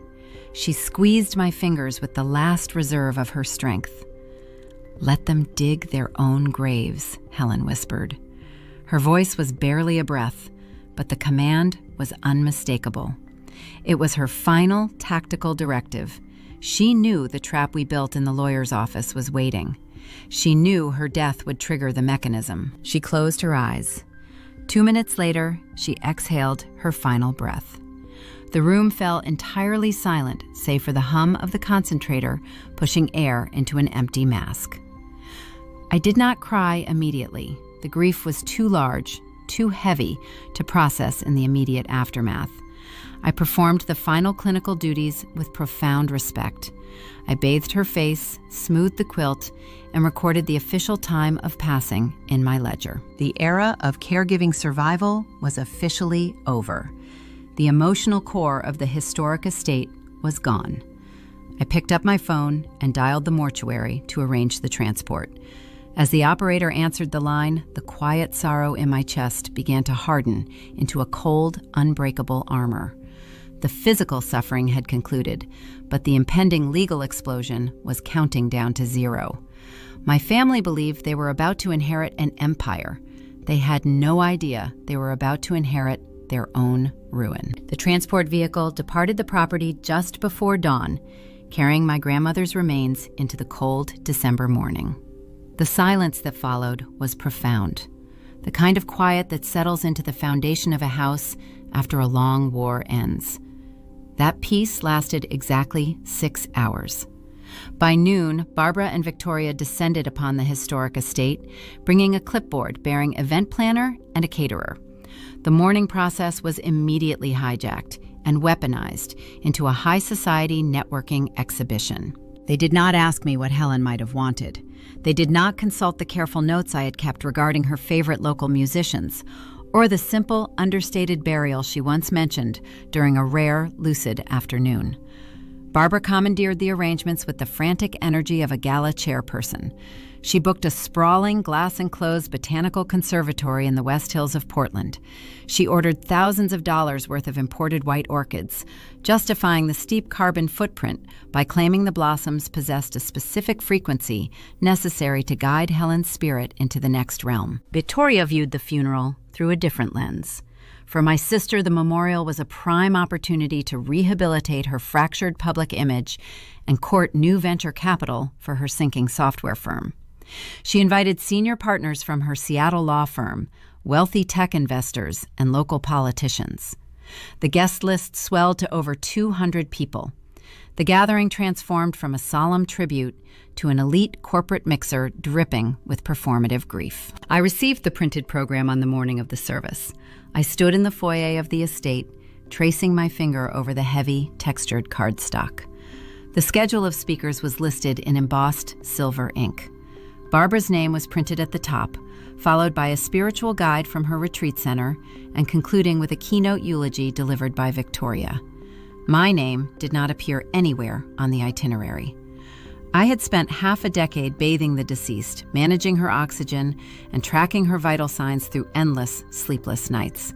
Yet in the official printed history of her death, I was reduced to a footnote, relegated to a silent observer in the back pew. I dressed in a simple black tailored suit and drove myself to the Botanical Conservatory. The venue was breathtaking, filled with natural light filtering through towering ferns and exotic palms. A string quartet played a melancholic classical arrangement near the entrance. Servers drifted through the crowd carrying trays of vegan hors d'oeuvres and sparkling mineral water. It looked like a luxury brand launch rather than a funeral. I chose a seat in the very last row of the wooden folding chairs, distancing myself from the center aisle. The extended family began to arrive, filing into the front rows with hushed whispers. These were aunts, uncles, and distant cousins who had not visited Helen in years. They had, however, received daily updates from Barbara. My mother had spent months cultivating a narrative where I was the unstable, rigid, clinical daughter who isolated Helen from her spiritual community. A great aunt wearing a heavy wool coat spotted me in the back. She detoured from the main aisle and approached my chair. She offered a tight, sympathetic smile that did not reach her eyes. "It is for the best that you are sitting back here, Alethea," the aunt murmured, placing a patronizing hand on my shoulder. "Barbara told us how overwhelmed you became at the end. Your mother is so strong to take over the burden of the transition. You should use this time to reflect on your rigid energy. We all need to embrace forgiveness today." I looked up at her. I did not blink. I did not defend myself or list the thousands of hours of unseen labor I had provided. I simply let the silence stretch until her false sympathy fractured into deep discomfort. She withdrew her hand and hurried toward the front rows. The service commenced with a sprawling, disconnected speech from Barbara's spiritual guide, who spent 20 minutes discussing the cosmic vibration of the universe without mentioning Helen's actual life once. Barbara followed weeping, delicate tears into a lace handkerchief, spinning a fabricated tale of spending countless hours holding her mother's hand and sharing profound final conversations. I sat, stoic, a cold observer, noting every contradiction, every stolen valor. Then Victoria approached the podium. My sister wore an immaculate black designer sheath dress, projecting the image of a resilient corporate leader managing a profound personal tragedy. She adjusted the microphone and surveyed the audience, locking eyes with her Seattle investors in the second row. "My grandmother was a pioneer of this beautiful city," Victoria began, her voice steady and practiced. "She built a legacy of strength and prosperity. In her final months, as her mind slipped into a tragic fog, I realized the immense responsibility placed upon my shoulders. It is the duty of the eldest to step up, to protect the vulnerable, and to carry the family torch forward." Victoria paused, letting the silence emphasize her manufactured sacrifice. She gripped the edges of the wooden podium. "Helen loved her historic estate," Victoria continued, casting her gaze toward the vaulted glass ceiling. "And that property will not be sold to strangers. I am honoring her memory by ensuring the house remains our new family sanctuary. We are going to preserve the foundation, but we are also going to modernize it for the future. The old greenhouse will be dismantled to make way for a contemporary gathering space. The carriage house will be fully renovated. We will transform her aging relic into a modern haven, a place where our legacy can thrive for generations." A wave of approving murmurs rippled through the front rows. The tech investors nodded, impressed by her decisive management of prime real estate. Victoria was publicly staking her claim. She was standing over our grandmother's casket, announcing a multi-million-dollar renovation project for a property she believed she had successfully stolen. Her supreme arrogance filled the conservatory, thick and suffocating. I felt a subtle shift in the air next to me. Jasmine slipped quietly into the empty chair on my right. My cousin wore a sharp black blazer, her silver auditing briefcase resting discreetly near her boots. She had skipped the pre-service reception, arriving just in time to witness Victoria's grand declaration of ownership. Jasmine leaned closer, her shoulder brushing mine. She looked toward the podium where Victoria was receiving a polite, somber applause from the crowd. "She is practically measuring for drapes," Jasmine whispered, her tone laced with dark amusement. "She has no idea she is standing on a trap door." I kept my eyes fixed forward. The sheer audacity of Victoria's speech, the casual erasure of my caregiving, and the brazen public claim on the historic estate should have broken me. A month ago, sitting through this level of gaslighting would have triggered a panic attack.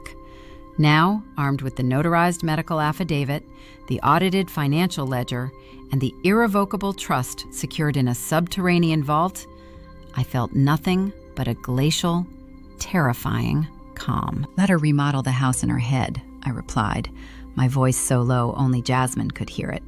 "Let her pick out the paint colors." Jasmine reached over and gave my arm a firm, grounding squeeze. The tension in the room was drawn tight, a bowstring pulled to its absolute limit.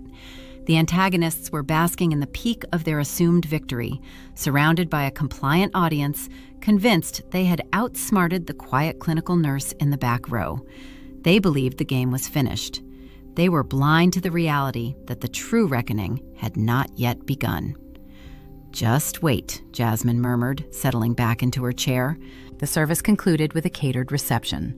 I did not stay to mingle with the venture capitalists or the holistic gurus. I stood up, walked out of the glass conservatory, and drove back to the empty, quiet estate. Tomorrow, the probate waiting period would theoretically begin, but Victoria lacked the patience for legal timelines. Her arrogance demanded immediate gratification, and her hasty greed was about to trigger the catastrophic fall we had so meticulously prepared. The morning after the funeral, I woke up early. The Portland sky was a pale, bruised blue. I drank my coffee in the silent kitchen of the historic estate. I had spent the night packing my clinical trial notes and finalizing the encrypted ledger. Today was supposed to be a day of quiet transition. Instead, the silence was shattered at 8 in the morning by the unmistakable grinding roar of a heavy diesel engine. I walked out the back door and stood on the stone patio. A commercial demolition crew had parked a large yellow backhoe on the manicured rear lawn. Deep tire treads tore through the frost-covered grass. 3 men in high-visibility vests were unloading sledgehammers and steel scaffolding near the historic 1920s glass greenhouse. Standing near the rose bushes holding a steaming cup of artisan coffee was Victoria. She wore designer denim and a pristine white wool coat. She was pointing at the intricate glass panels of the greenhouse, giving rapid instructions to a man wearing a hard hat. Barbara sat nearby on a teak garden bench, wrapped in a pashmina shawl, nodding in serene approval as the foreman marked the glass with neon spray paint. I walked across the ruined lawn. The cold morning air bit at my face, but my heart maintained a slow, steady rhythm. I did not yell over the roar of the diesel engine. I simply stepped between the backhoe and the greenhouse, forcing the operator to hit the brakes. The machine lurched to a halt. The sudden silence in the garden was heavy and tense. "What are you doing?" the foreman asked, lowering his clipboard. "You need to turn off that equipment and remove it from this property," I said, keeping my voice level and clear. "You do not have authorization to demolish any structures on this land." Victoria sighed loudly and marched across the grass. Her designer boots crushed the frost-covered weeds. She positioned herself between me and the foreman, adopting the stance of a seasoned corporate litigator handling a nuisance lawsuit. "Ignore her," Victoria told the foreman, waving her hand dismissively. "She is my younger sister. She has been under a tremendous amount of stress, and her grip on reality is currently fractured. I am the executor of the estate and the legal owner of this property. Proceed with the demolition." The foreman looked back and forth between us, clearly uncomfortable with the family dispute. I turned my attention directly to the foreman. My tone carried the precise, authoritative weight I used to manage non-compliant patients in the oncology ward. "If you swing a hammer at that glass, you will be committing felony property damage," I stated. "This woman does not own this estate. She has not filed a single probate document with the county clerk. If you proceed, I will hold your contracting company financially liable for every broken pane of historic glass." The foreman swallowed hard. He signaled to his crew to lower their tools. "We are going to wait until you folks sort this out," he muttered, stepping back toward his truck. Victoria's face hardened. The polite, sophisticated mask she wore at the funeral vanished, replaced by a cold, sneering contempt. She stepped closer to me, invading my personal space. "You are making a fool of yourself," Alethea, Victoria hissed. Her breath plumed in the cold air. "Gramma is gone. Your little caregiving gig is over. You do not have any power here anymore. I am giving you exactly 4 hours to pack your bags and vacate the guest bedroom. If you are not gone by noon, I am changing the locks and throwing your medical scrubs onto the street." Barbara drifted over from the teak bench. She placed a hand on Victoria's arm, offering me a look of profound pity. "You need to surrender to the flow of the universe, darling," Barbara murmured. "The stagnant energy of this greenhouse must be cleared to make way for new healing vibrations. Do not fight the transition. Let it go. I looked at my mother, then back to my sister. I did not raise my voice. I did not flinch. I am not leaving, I said, and you are both trespassing. Victoria let out a sharp, breathless laugh. Her eyes widened with genuine disbelief. She reached into her coat pocket and pulled out her smartphone. You have lost your mind, she stated, tapping the screen with a manicured finger. I tried to do this the compassionate way, but if you want to play games, I will have the authorities remove you. I am calling the police right now. Do it, I replied, folding my arms across my chest. Tell them to hurry. Victoria glared at me, unnerved by my lack of panic. She dialed the emergency number and held the phone to her ear. She paced back and forth across the ruined lawn, feeding the dispatcher a fabricated story. She claimed a disgruntled, estranged relative was causing a disturbance, threatening commercial contractors, and refusing to leave a private residence. She used her most polished, professional tone, establishing herself as the victimized property owner. We waited in the cold morning air. The demolition crew sat on the bumpers of their trucks, smoking cigarettes and watching us with quiet apprehension. Barbara retreated to her bench, closing her eyes to meditate through the negative conflict. I stood my ground near the glass greenhouse, feeling the heavy manila folder tucked safely inside my coat. 20 minutes later, 2 Portland police cruisers pulled through the front gates. The tires crunched over the gravel driveway. 2 uniformed officers stepped out and walked toward the backyard. Victoria immediately rushed forward to intercept them. She extended her hand, introducing herself as a corporate attorney. She spoke in a calm, measured cadence, painting a picture of a tragic family situation. My grandmother just passed away, Victoria explained, gesturing toward me with a sorrowful nod. I am stepping in to manage the estate renovations. Unfortunately, my sister is struggling with severe grief and refuses to accept the reality of the transition. She is disrupting my contractors and refusing to vacate the premises. I need her escorted off the property so we can proceed with the work. The older of the 2 officers nodded sympathetically. He walked across the lawn and stopped a few feet in front of me. He placed his thumbs in his duty belt. "Ma'am," the officer said gently, "I understand this is a difficult time for your family, but if your sister is the executor of the estate, you cannot interfere with the property management. I need to ask you to gather your belongings and leave the premises." I looked the officer in the eye. "She is not the executor," I replied, my voice steady and polite, "and this property is not currently in probate. My sister does not own this land. She has no legal right to authorize demolition." Victoria scoffed loudly. "She is delusional, officer. The deed is in my grandmother's name. As the eldest heir, the property defaults to my control until the probate courts process the final paperwork. Remove her." The officer frowned. He pulled a small notepad from his pocket. "Ma'am, do you have any identification on you?" he asked me. I unzipped my coat. I retrieved my driver's license and handed it to him. Then I pulled out the heavy manila folder. I extracted a thick legal document stamped with the official seal of the county clerk. "This is a legally recorded transfer on death deed," I explained, handing the document to the officer. It was executed by my grandmother and filed with the county records office prior to her passing.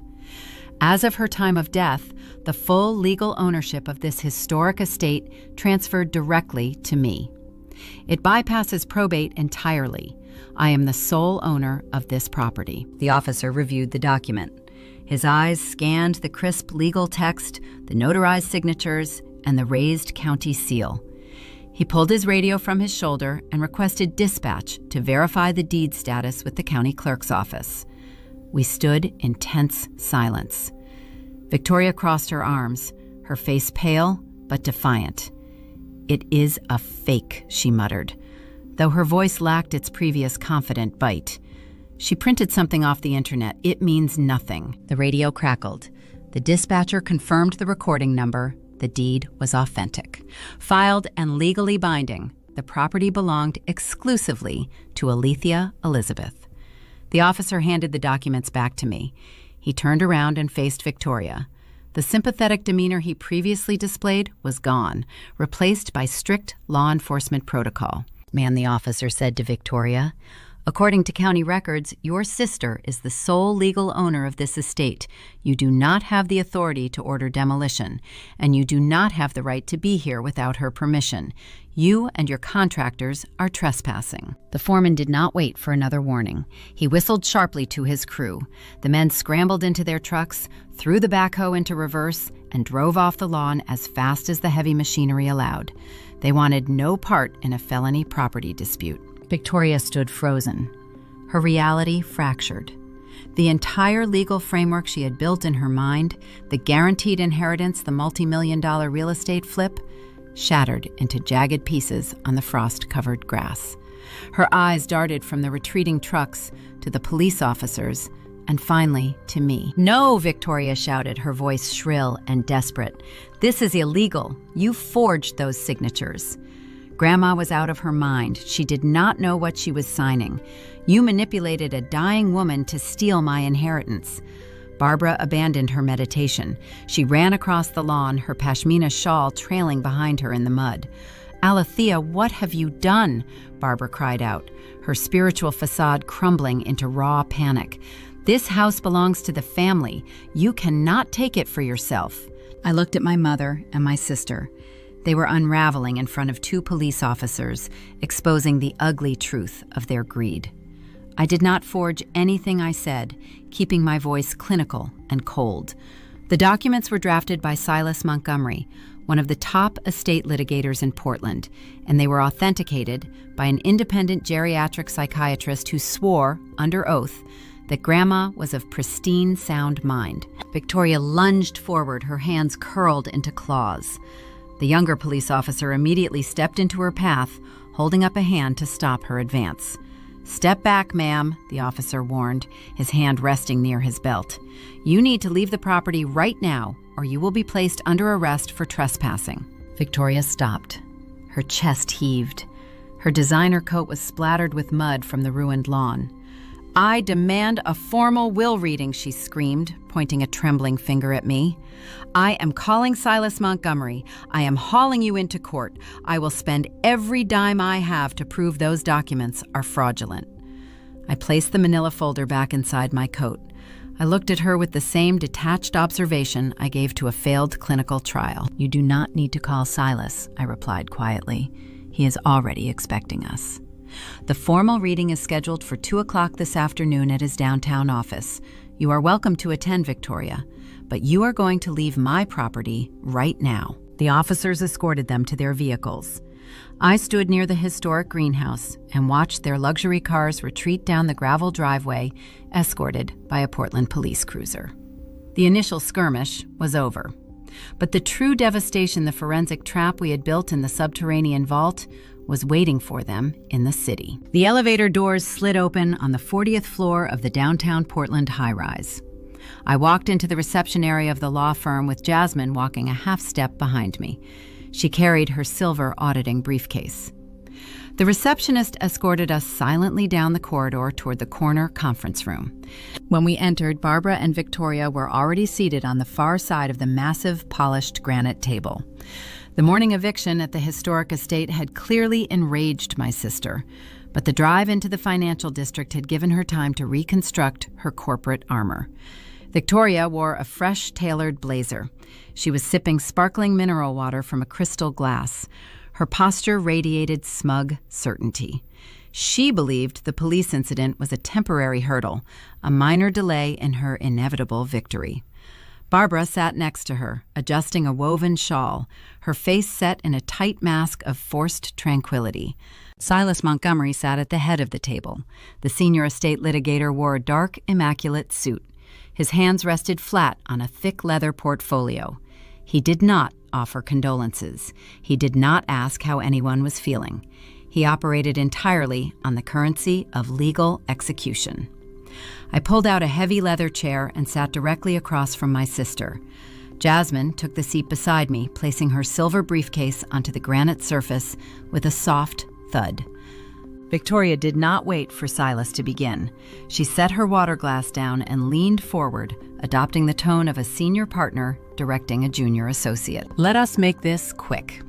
Silas Victoria stated. Her voice was brisk and demanding. My sister had a hysterical episode at the property this morning and brandished a fraudulent transfer deed. I need you to produce my grandmother's actual last will and testament right now. I am the eldest heir. I require the primary keys to the estate, the alarm codes, and the executor paperwork so I can begin the probate filings before the weekend. We have contractors waiting. Silas Montgomery looked at Victoria. His expression did not change. He did not scramble to comply. He reached out and pressed a small silver button embedded in the surface of the conference table. The heavy motorized blinds on the floor-to-ceiling windows hummed as they lowered, casting the room into dim shadows. A large motorized projection screen descended from a hidden compartment in the ceiling. "You are not receiving any keys today," Victoria Silas said. His voice was a low, resonant baritone that commanded the quiet room. "You are not receiving the alarm codes, and you will not be filing any documents with the probate court." Victoria's confident smile faltered. "What are you talking about? I'm her granddaughter." Oregon law dictates the line of succession. Oregon law dictates intestate succession when a person dies without a plan, Silas corrected. Your grandmother possessed a very precise plan. She did not leave a standard will for you to contest. Silas tapped a key on his laptop. A high-resolution image of a legal document illuminated the projection screen. The text was sharp and undeniable. The header read, "Irrevocable Living Trust." 10 days before her passing, Helen executed a comprehensive restructuring of her entire financial portfolio. Silas explained, gesturing toward the glowing screen. She transferred the historic estate and all liquid assets into this trust. This entity bypasses the probate system entirely. The property you attempted to demolish this morning ceased to belong to Helen as an individual while she was still alive. It belonged to the trust, which immediately transferred ownership to Alethea upon her passing. Barbara gripped the edge of the granite table. Her knuckles turned white. "That is impossible," Barbara gasped. She was out of her mind. She thought the grocery clerk was charging too much for apples. You cannot execute a trust with a woman who has dementia. It is legal fraud. Silas tapped another key. The image on the screen shifted to the notarized medical affidavit signed by Dr. Eris Thorne. "Your mother anticipated that exact accusation." Silas replied coldly. "This is a sworn psychiatric evaluation conducted by the Chief of Geriatric Psychiatry for the Regional Hospital Network. It was executed the day before she signed the trust. It proves unequivocally that Helen possessed flawless executive function. Her cognitive baseline was pristine. Your claims of dementia are medically baseless." Victoria stared at the screen. Her breathing grew shallow.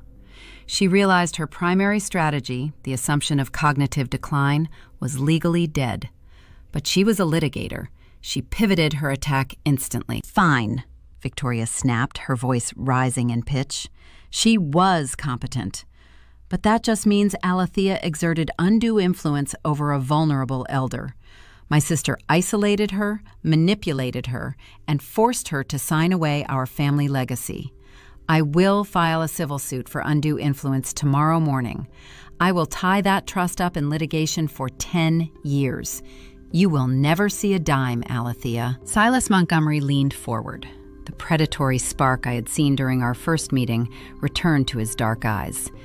"You cannot sue for undue influence regarding a gift," Silas stated, "because this estate transfer is not a gift." He tapped the keyboard one final time. The screen displayed the specific distribution clause Helen had dictated in his office. Silas cleared his throat and read the passage aloud, letting the devastating words echo off the dark-paneled walls. "To my daughter Barbara and my granddaughter Victoria, I leave exactly what they earned, the sum total of $0.00. Silas read, "The historic property and all remaining trust assets are transferred entirely to Alethea Elizabeth. This transfer is not a familial inheritance. It is retroactive, calculated compensation for 5 years of elite, unpaid clinical care. The estate is hereby settling a documented medical debt." The words hung in the air, heavy and inescapable. Helen had reached from beyond the grave to deliver the final verdict. She recognized my silent, grueling labor, and she legally quantified it. You cannot contest the payment of a valid debt in probate court, Victoria Silas added softly. If you sue the estate, you are suing a creditor. And if you somehow manage to break the trust, the estate would still owe Alethea over $800,000 in back pay for round-the-clock nursing services. You would inherit a negative balance. You would owe her money. Victoria's jaw trembled. The impenetrable fortress of contract law surrounded her, cutting off every avenue of escape. But her greed refused to surrender. She slammed her hands onto the granite table. "This is a joke," Victoria screamed. "I am not walking away from a multi-million-dollar property because my sister kept a fake diary of sponge baths. I will drag all of you through discovery. I will subpoena every bank record. I will tear this family apart in public." I looked at Jasmine. My cousin reached out and unlatched the heavy silver locks on her auditing briefcase. They clicked open with a sharp, metallic snap. Jasmine extracted a thick bound dossier and slid it across the smooth granite surface. It came to a stop directly in front of Victoria's clenched fists. "I highly recommend you avoid opening your bank records to the public," Victoria Jasmine said. Her tone was the epitome of corporate detachment. "What is this?" Victoria demanded, glaring at the dossier. "That is a forensic financial audit," Silas answered. I sat perfectly still, watching the color drain from my mother's face. Over the last 3 years, Barbara utilized a fraudulent shell company named Radiant Energy Solutions to funnel $120,000 out of Helen's retirement accounts. Silas explained, his voice taking on the sharp edge of a prosecutor. She billed her own mother for phantom holistic therapies. The audit traces every single stolen dollar through intermediate accounts directly into the primary operating fund of Victoria Legal Consulting, LLC. Barbara let out a strange, high-pitched whimpering sound. She pulled her woven shawl tight around her shoulders, shrinking into her heavy leather chair. "You funded your tech startup with stolen money." Victoria Silas continued tapping his gold pen against his portfolio. "You furnished your Seattle penthouse using funds designated for hospice care. You and your mother orchestrated a systematic pipeline of elder financial exploitation. The evidence in that dossier includes wire transfer receipts, IP addresses, and routing numbers. It is an airtight prosecutorial package." Victoria looked down at the bound document. She did not reach for it. She stared at it as if it were a live explosive. "Here are the final terms of this transition," Silas stated, delivering the ultimate blow. "You will hand over the keys to the estate right now. You will sign a waiver relinquishing any future claims against the trust. If you refuse, or if you file a single piece of litigation against Alethea, I will personally hand-deliver this forensic audit to the district attorney. You will both face felony charges for grand theft and elder abuse. You will lose your law license, Victoria. You will both go to federal prison." The trap snapped shut. There was no wiggle room, no negotiation, and no possibility of appeal. The legal architecture was flawless, backed by undeniable financial proof. Victoria collapsed backward into her chair. All the air rushed out of her lungs in a ragged, hollow gasp. Her eyes were wide with pure, unadulterated shock. The reality of her total defeat finally penetrated her arrogant armor. She looked at the dossier, then at Silas, and finally at me. She opened her mouth to speak, but no sound came out. She was completely neutralized, paralyzed by the sheer magnitude of her own exposed corruption. Barbara, however, did not freeze. The holistic, serene facade she had maintained for decades shattered into a million jagged pieces. The spiritual guru vanished, replaced by a desperate, cornered thief. Barbara slammed her fists onto the table and began to sob. It was not the delicate, performative weeping she displayed at the funeral. It was a raw, ugly, guttural rage. She screamed about how unfair her life had been, about how she deserved the money for enduring the toxic energy of her own mother. She wailed, her face contorted, her tears ruining the expensive fabric of her tunic. I sat across from them, my hands folded neatly on my lap. I did not feel pity. I did not feel guilt. The empathy they had weaponized against me for 5 years was entirely gone. I watched my mother sob and my sister gasp for air, observing them with the exact same clinical detachment I used to monitor a failed biological variable. The tumor had been successfully excised, and the patient was finally free. Victoria reached into her designer handbag with shaking fingers. She pulled out a heavy ring of brass keys and threw them across the table. They slid across the granite and stopped inches from my hands. I reached out and closed my fingers around the cold metal, feeling the quiet, solid weight of my grandmother's true legacy. I left the downtown high-rise with the heavy ring of brass keys resting deep in my coat pocket. The drive back to the historic property felt fundamentally altered. The lingering weight of 5 years of emotional exploitation had evaporated into the cold winter air. I pulled through the wrought iron gates and parked near the carriage house. Barbara had occupied the detached guest suite for the past 3 weeks, claiming the main house held too much transitional sorrow. I knew she was simply waiting for Victoria to clear me out. Now, the dynamic was reversed. I walked to the guest suite and unlocked the door with my new keys. The interior was a chaotic landscape of half-packed designer luggage. Barbara was frantically folding her imported linen tunics and wrapping her crystal singing bowls in bubble wrap. She stopped when I entered the room. Her eyes were red and swollen from crying, but the sorrow was purely selfish. She did not mourn my grandmother. She mourned her severed access to a limitless bank account. "You are throwing your own mother onto the street?" Barbara whispered, gripping a woven hemp blanket against her chest. "I raised you to possess a compassionate spirit, Alethea. This home is supposed to be a sanctuary for our family. You are destroying our karma." I stood in the doorway.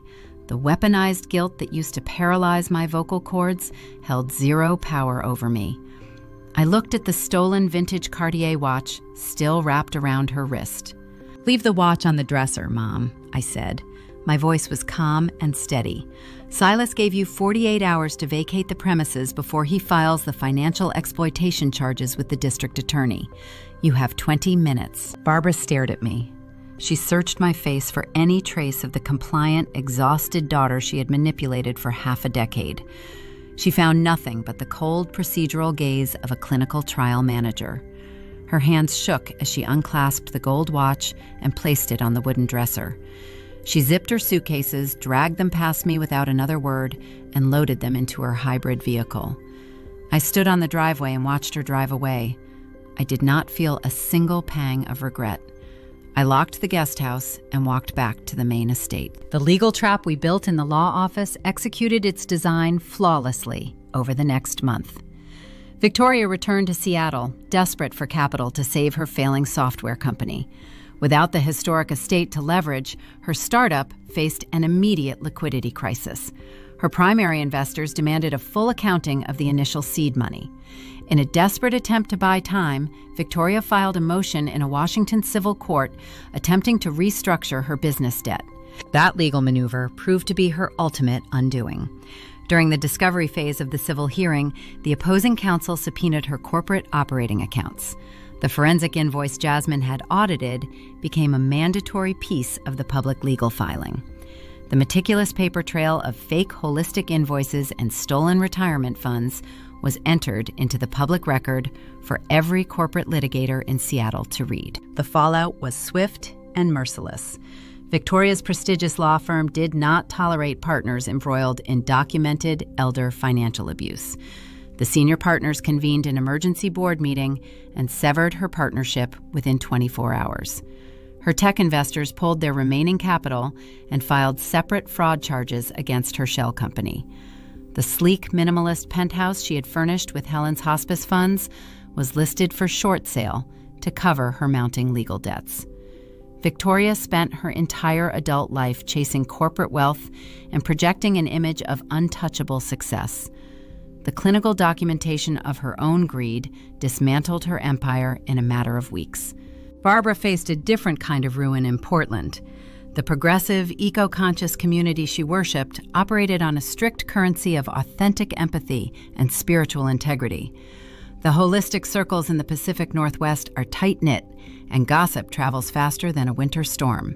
When the details of the public court filings in Seattle drifted down the coast, the truth of Barbara's performative compassion was laid bare. The retreat center she frequented quietly canceled her memberships. The organic wellness gurus who had attended the Thanksgiving dinner stopped returning her phone calls. They realized the serene daughter who spoke endlessly about guiding her mother's spiritual transition had actually stolen $120,000 while leaving the physical labor to her exhausted child. Barbara was ostracized from the only community she valued. She moved into a small rented apartment in a distant suburb, stripped of her stolen wealth and her manufactured social standing. By early spring, the historic estate had undergone a profound physical and emotional restoration. I hired a specialized crew to dismantle the hospital infrastructure in the master suite. The motorized medical bed, the plastic oxygen tubing, and the sterile supply carts were removed. I painted the walls a warm, inviting shade of cream and brought in antique wooden furniture that matched the original 1920s architecture. The scent of harsh antibacterial wipes faded, replaced by the natural aroma of the blooming rose bushes drifting through the open windows. I transitioned into my new role as the Director of Clinical Compliance at the hospital. The promotion provided a substantial salary, meaning I did not need to touch the remaining liquid assets in the irrevocable trust. I earmarked those funds exclusively for the long-term preservation of the property. On a warm Friday evening in May, I hosted a private dinner in the formal dining room. I did not invite 30 performative guests or holistic strangers. The mahogany table was set for 3. My cousin Jasmine and her husband David flew up from San Francisco for the weekend. David had remained detached from the family drama for years, shielding himself from the toxic favoritism by building a quiet life in California. But sitting at the table, pouring a rich red wine into crystal glasses, the distance felt bridged. Jasmine sat across from me, her sharp corporate demeanor softened by a genuine, relaxed smile. We did not speak about Barbara or Victoria. We did not waste our breath on the ruins of their lives. We spoke about my new compliance protocols at the hospital, about David's upcoming architectural projects, and about the intricate flavor of the roasted vegetables I had prepared. The house was filled with the sound of real, authentic laughter. The suffocating tension that had poisoned the plaster walls for 5 years was entirely gone. After dessert, David and Jasmine moved to the parlor to listen to a vintage vinyl record. I stepped out through the French doors onto the back patio. The night air was cool and crisp. The historic glass greenhouse stood intact near the edge of the manicured lawn, its panes reflecting the soft silver light of the moon. I walked to the edge of the stone patio and took a deep breath. For half a decade, I had walked this property as a prisoner to my own empathy. I had allowed my family to weaponize my clinical skills and my quiet devotion. They assumed my silence meant I was weak. They mistook my professional restraint for submission. I looked up at the second-story window of the master suite. I thought about the sharp, brilliant woman who had squeezed my hand in the dark and ordered me to let the hunters dig their own graves. Helen had trusted me to protect her dignity when she was physically vulnerable. In return, she handed me the sword to protect her legacy. I stood alone under the vast, quiet sky. I did not owe anyone a forced apology. I did not carry a single ounce of spiritual guilt. The property was mine, secured through undeniable medical data and ironclad contract law. The quiet workhorse of the family had kept the ledger, tallied the debts, and collected the final payment. I looked out over the sprawling, illuminated gardens, feeling the cool breeze against my face, finally recognizing myself as the absolute master of my own life. There is a profound, unsettling silence that follows the collapse of a family. It is not the sudden, violent crash of a falling tree, but the slow, inevitable crumbling of a house whose foundation has been consumed by rot for decades. The story of Alethea, her grandmother Helen, and the devastating betrayal perpetrated by her mother and sister is not merely a tale of forensic revenge or a legal thriller. It is a stark, unblinking mirror held up to the deepest fractures within modern American family dynamics. It forces us to look past the manicured lawns and the curated holiday photographs to ask a terrifying question.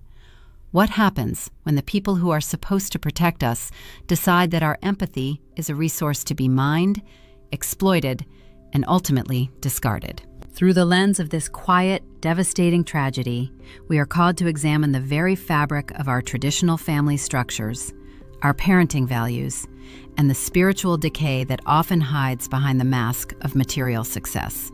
In contemporary American culture, there is a dangerous tendency to worship at the altar of prestige and corporate ambition.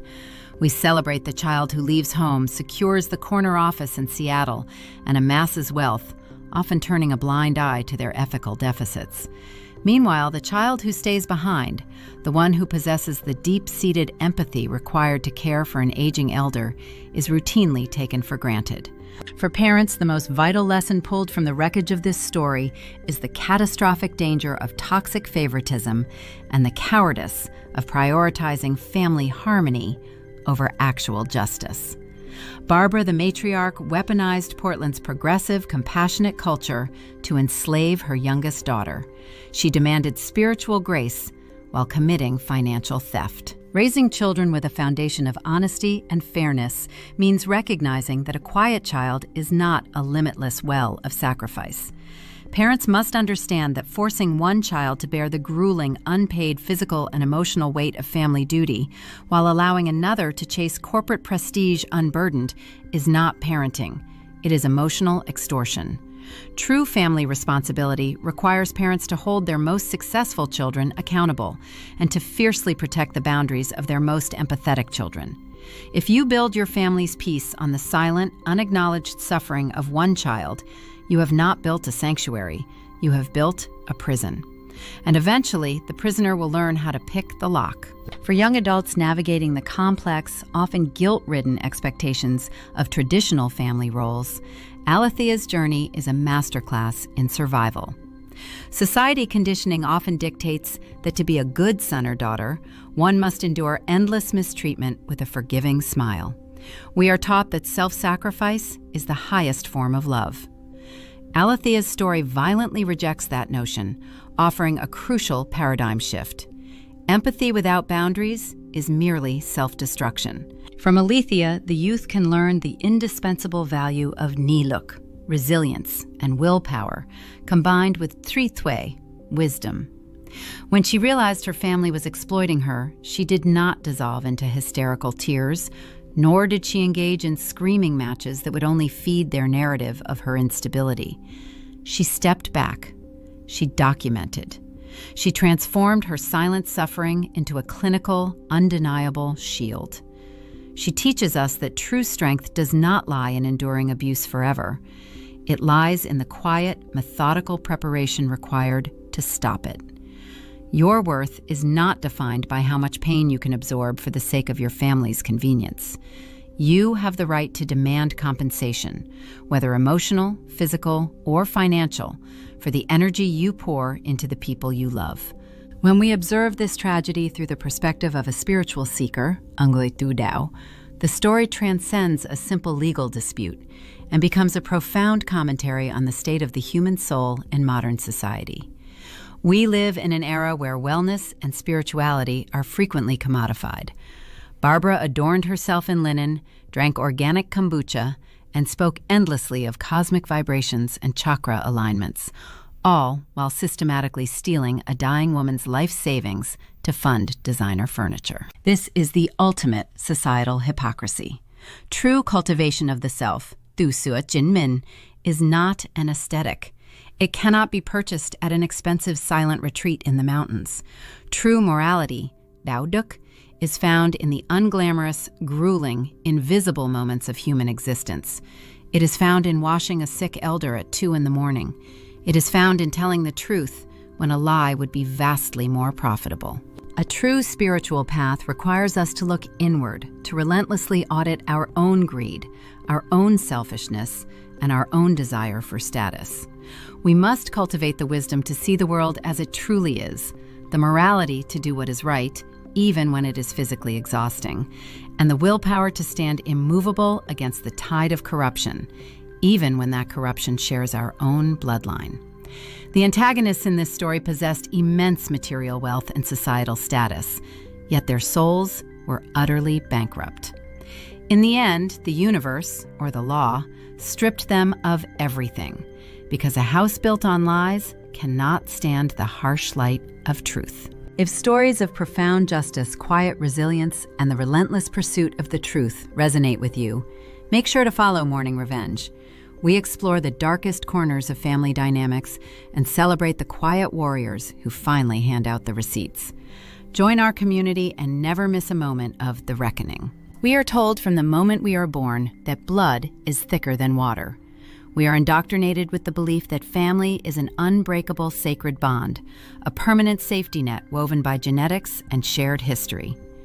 But this conventional wisdom hides a dangerous flaw. It assumes that blood inherently guarantees loyalty. The chilling reality is that sometimes the most dangerous predators do not wait in the dark alleys of a city.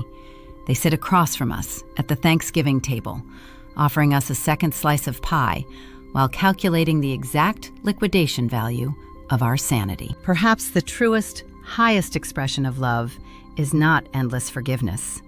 Perhaps true love is the courage to hold a mirror up to the people who raised us, to force them to look at their own monstrous reflections, and to hold them absolutely accountable. We do not destroy our families when we expose their toxic lies. We simply sweep away the ashes of a fire they started themselves. Sometimes, to save your own soul, you must have the cold, terrifying grace to let the people you love dig their own graves, and the absolute peace of mind to let them lie in it.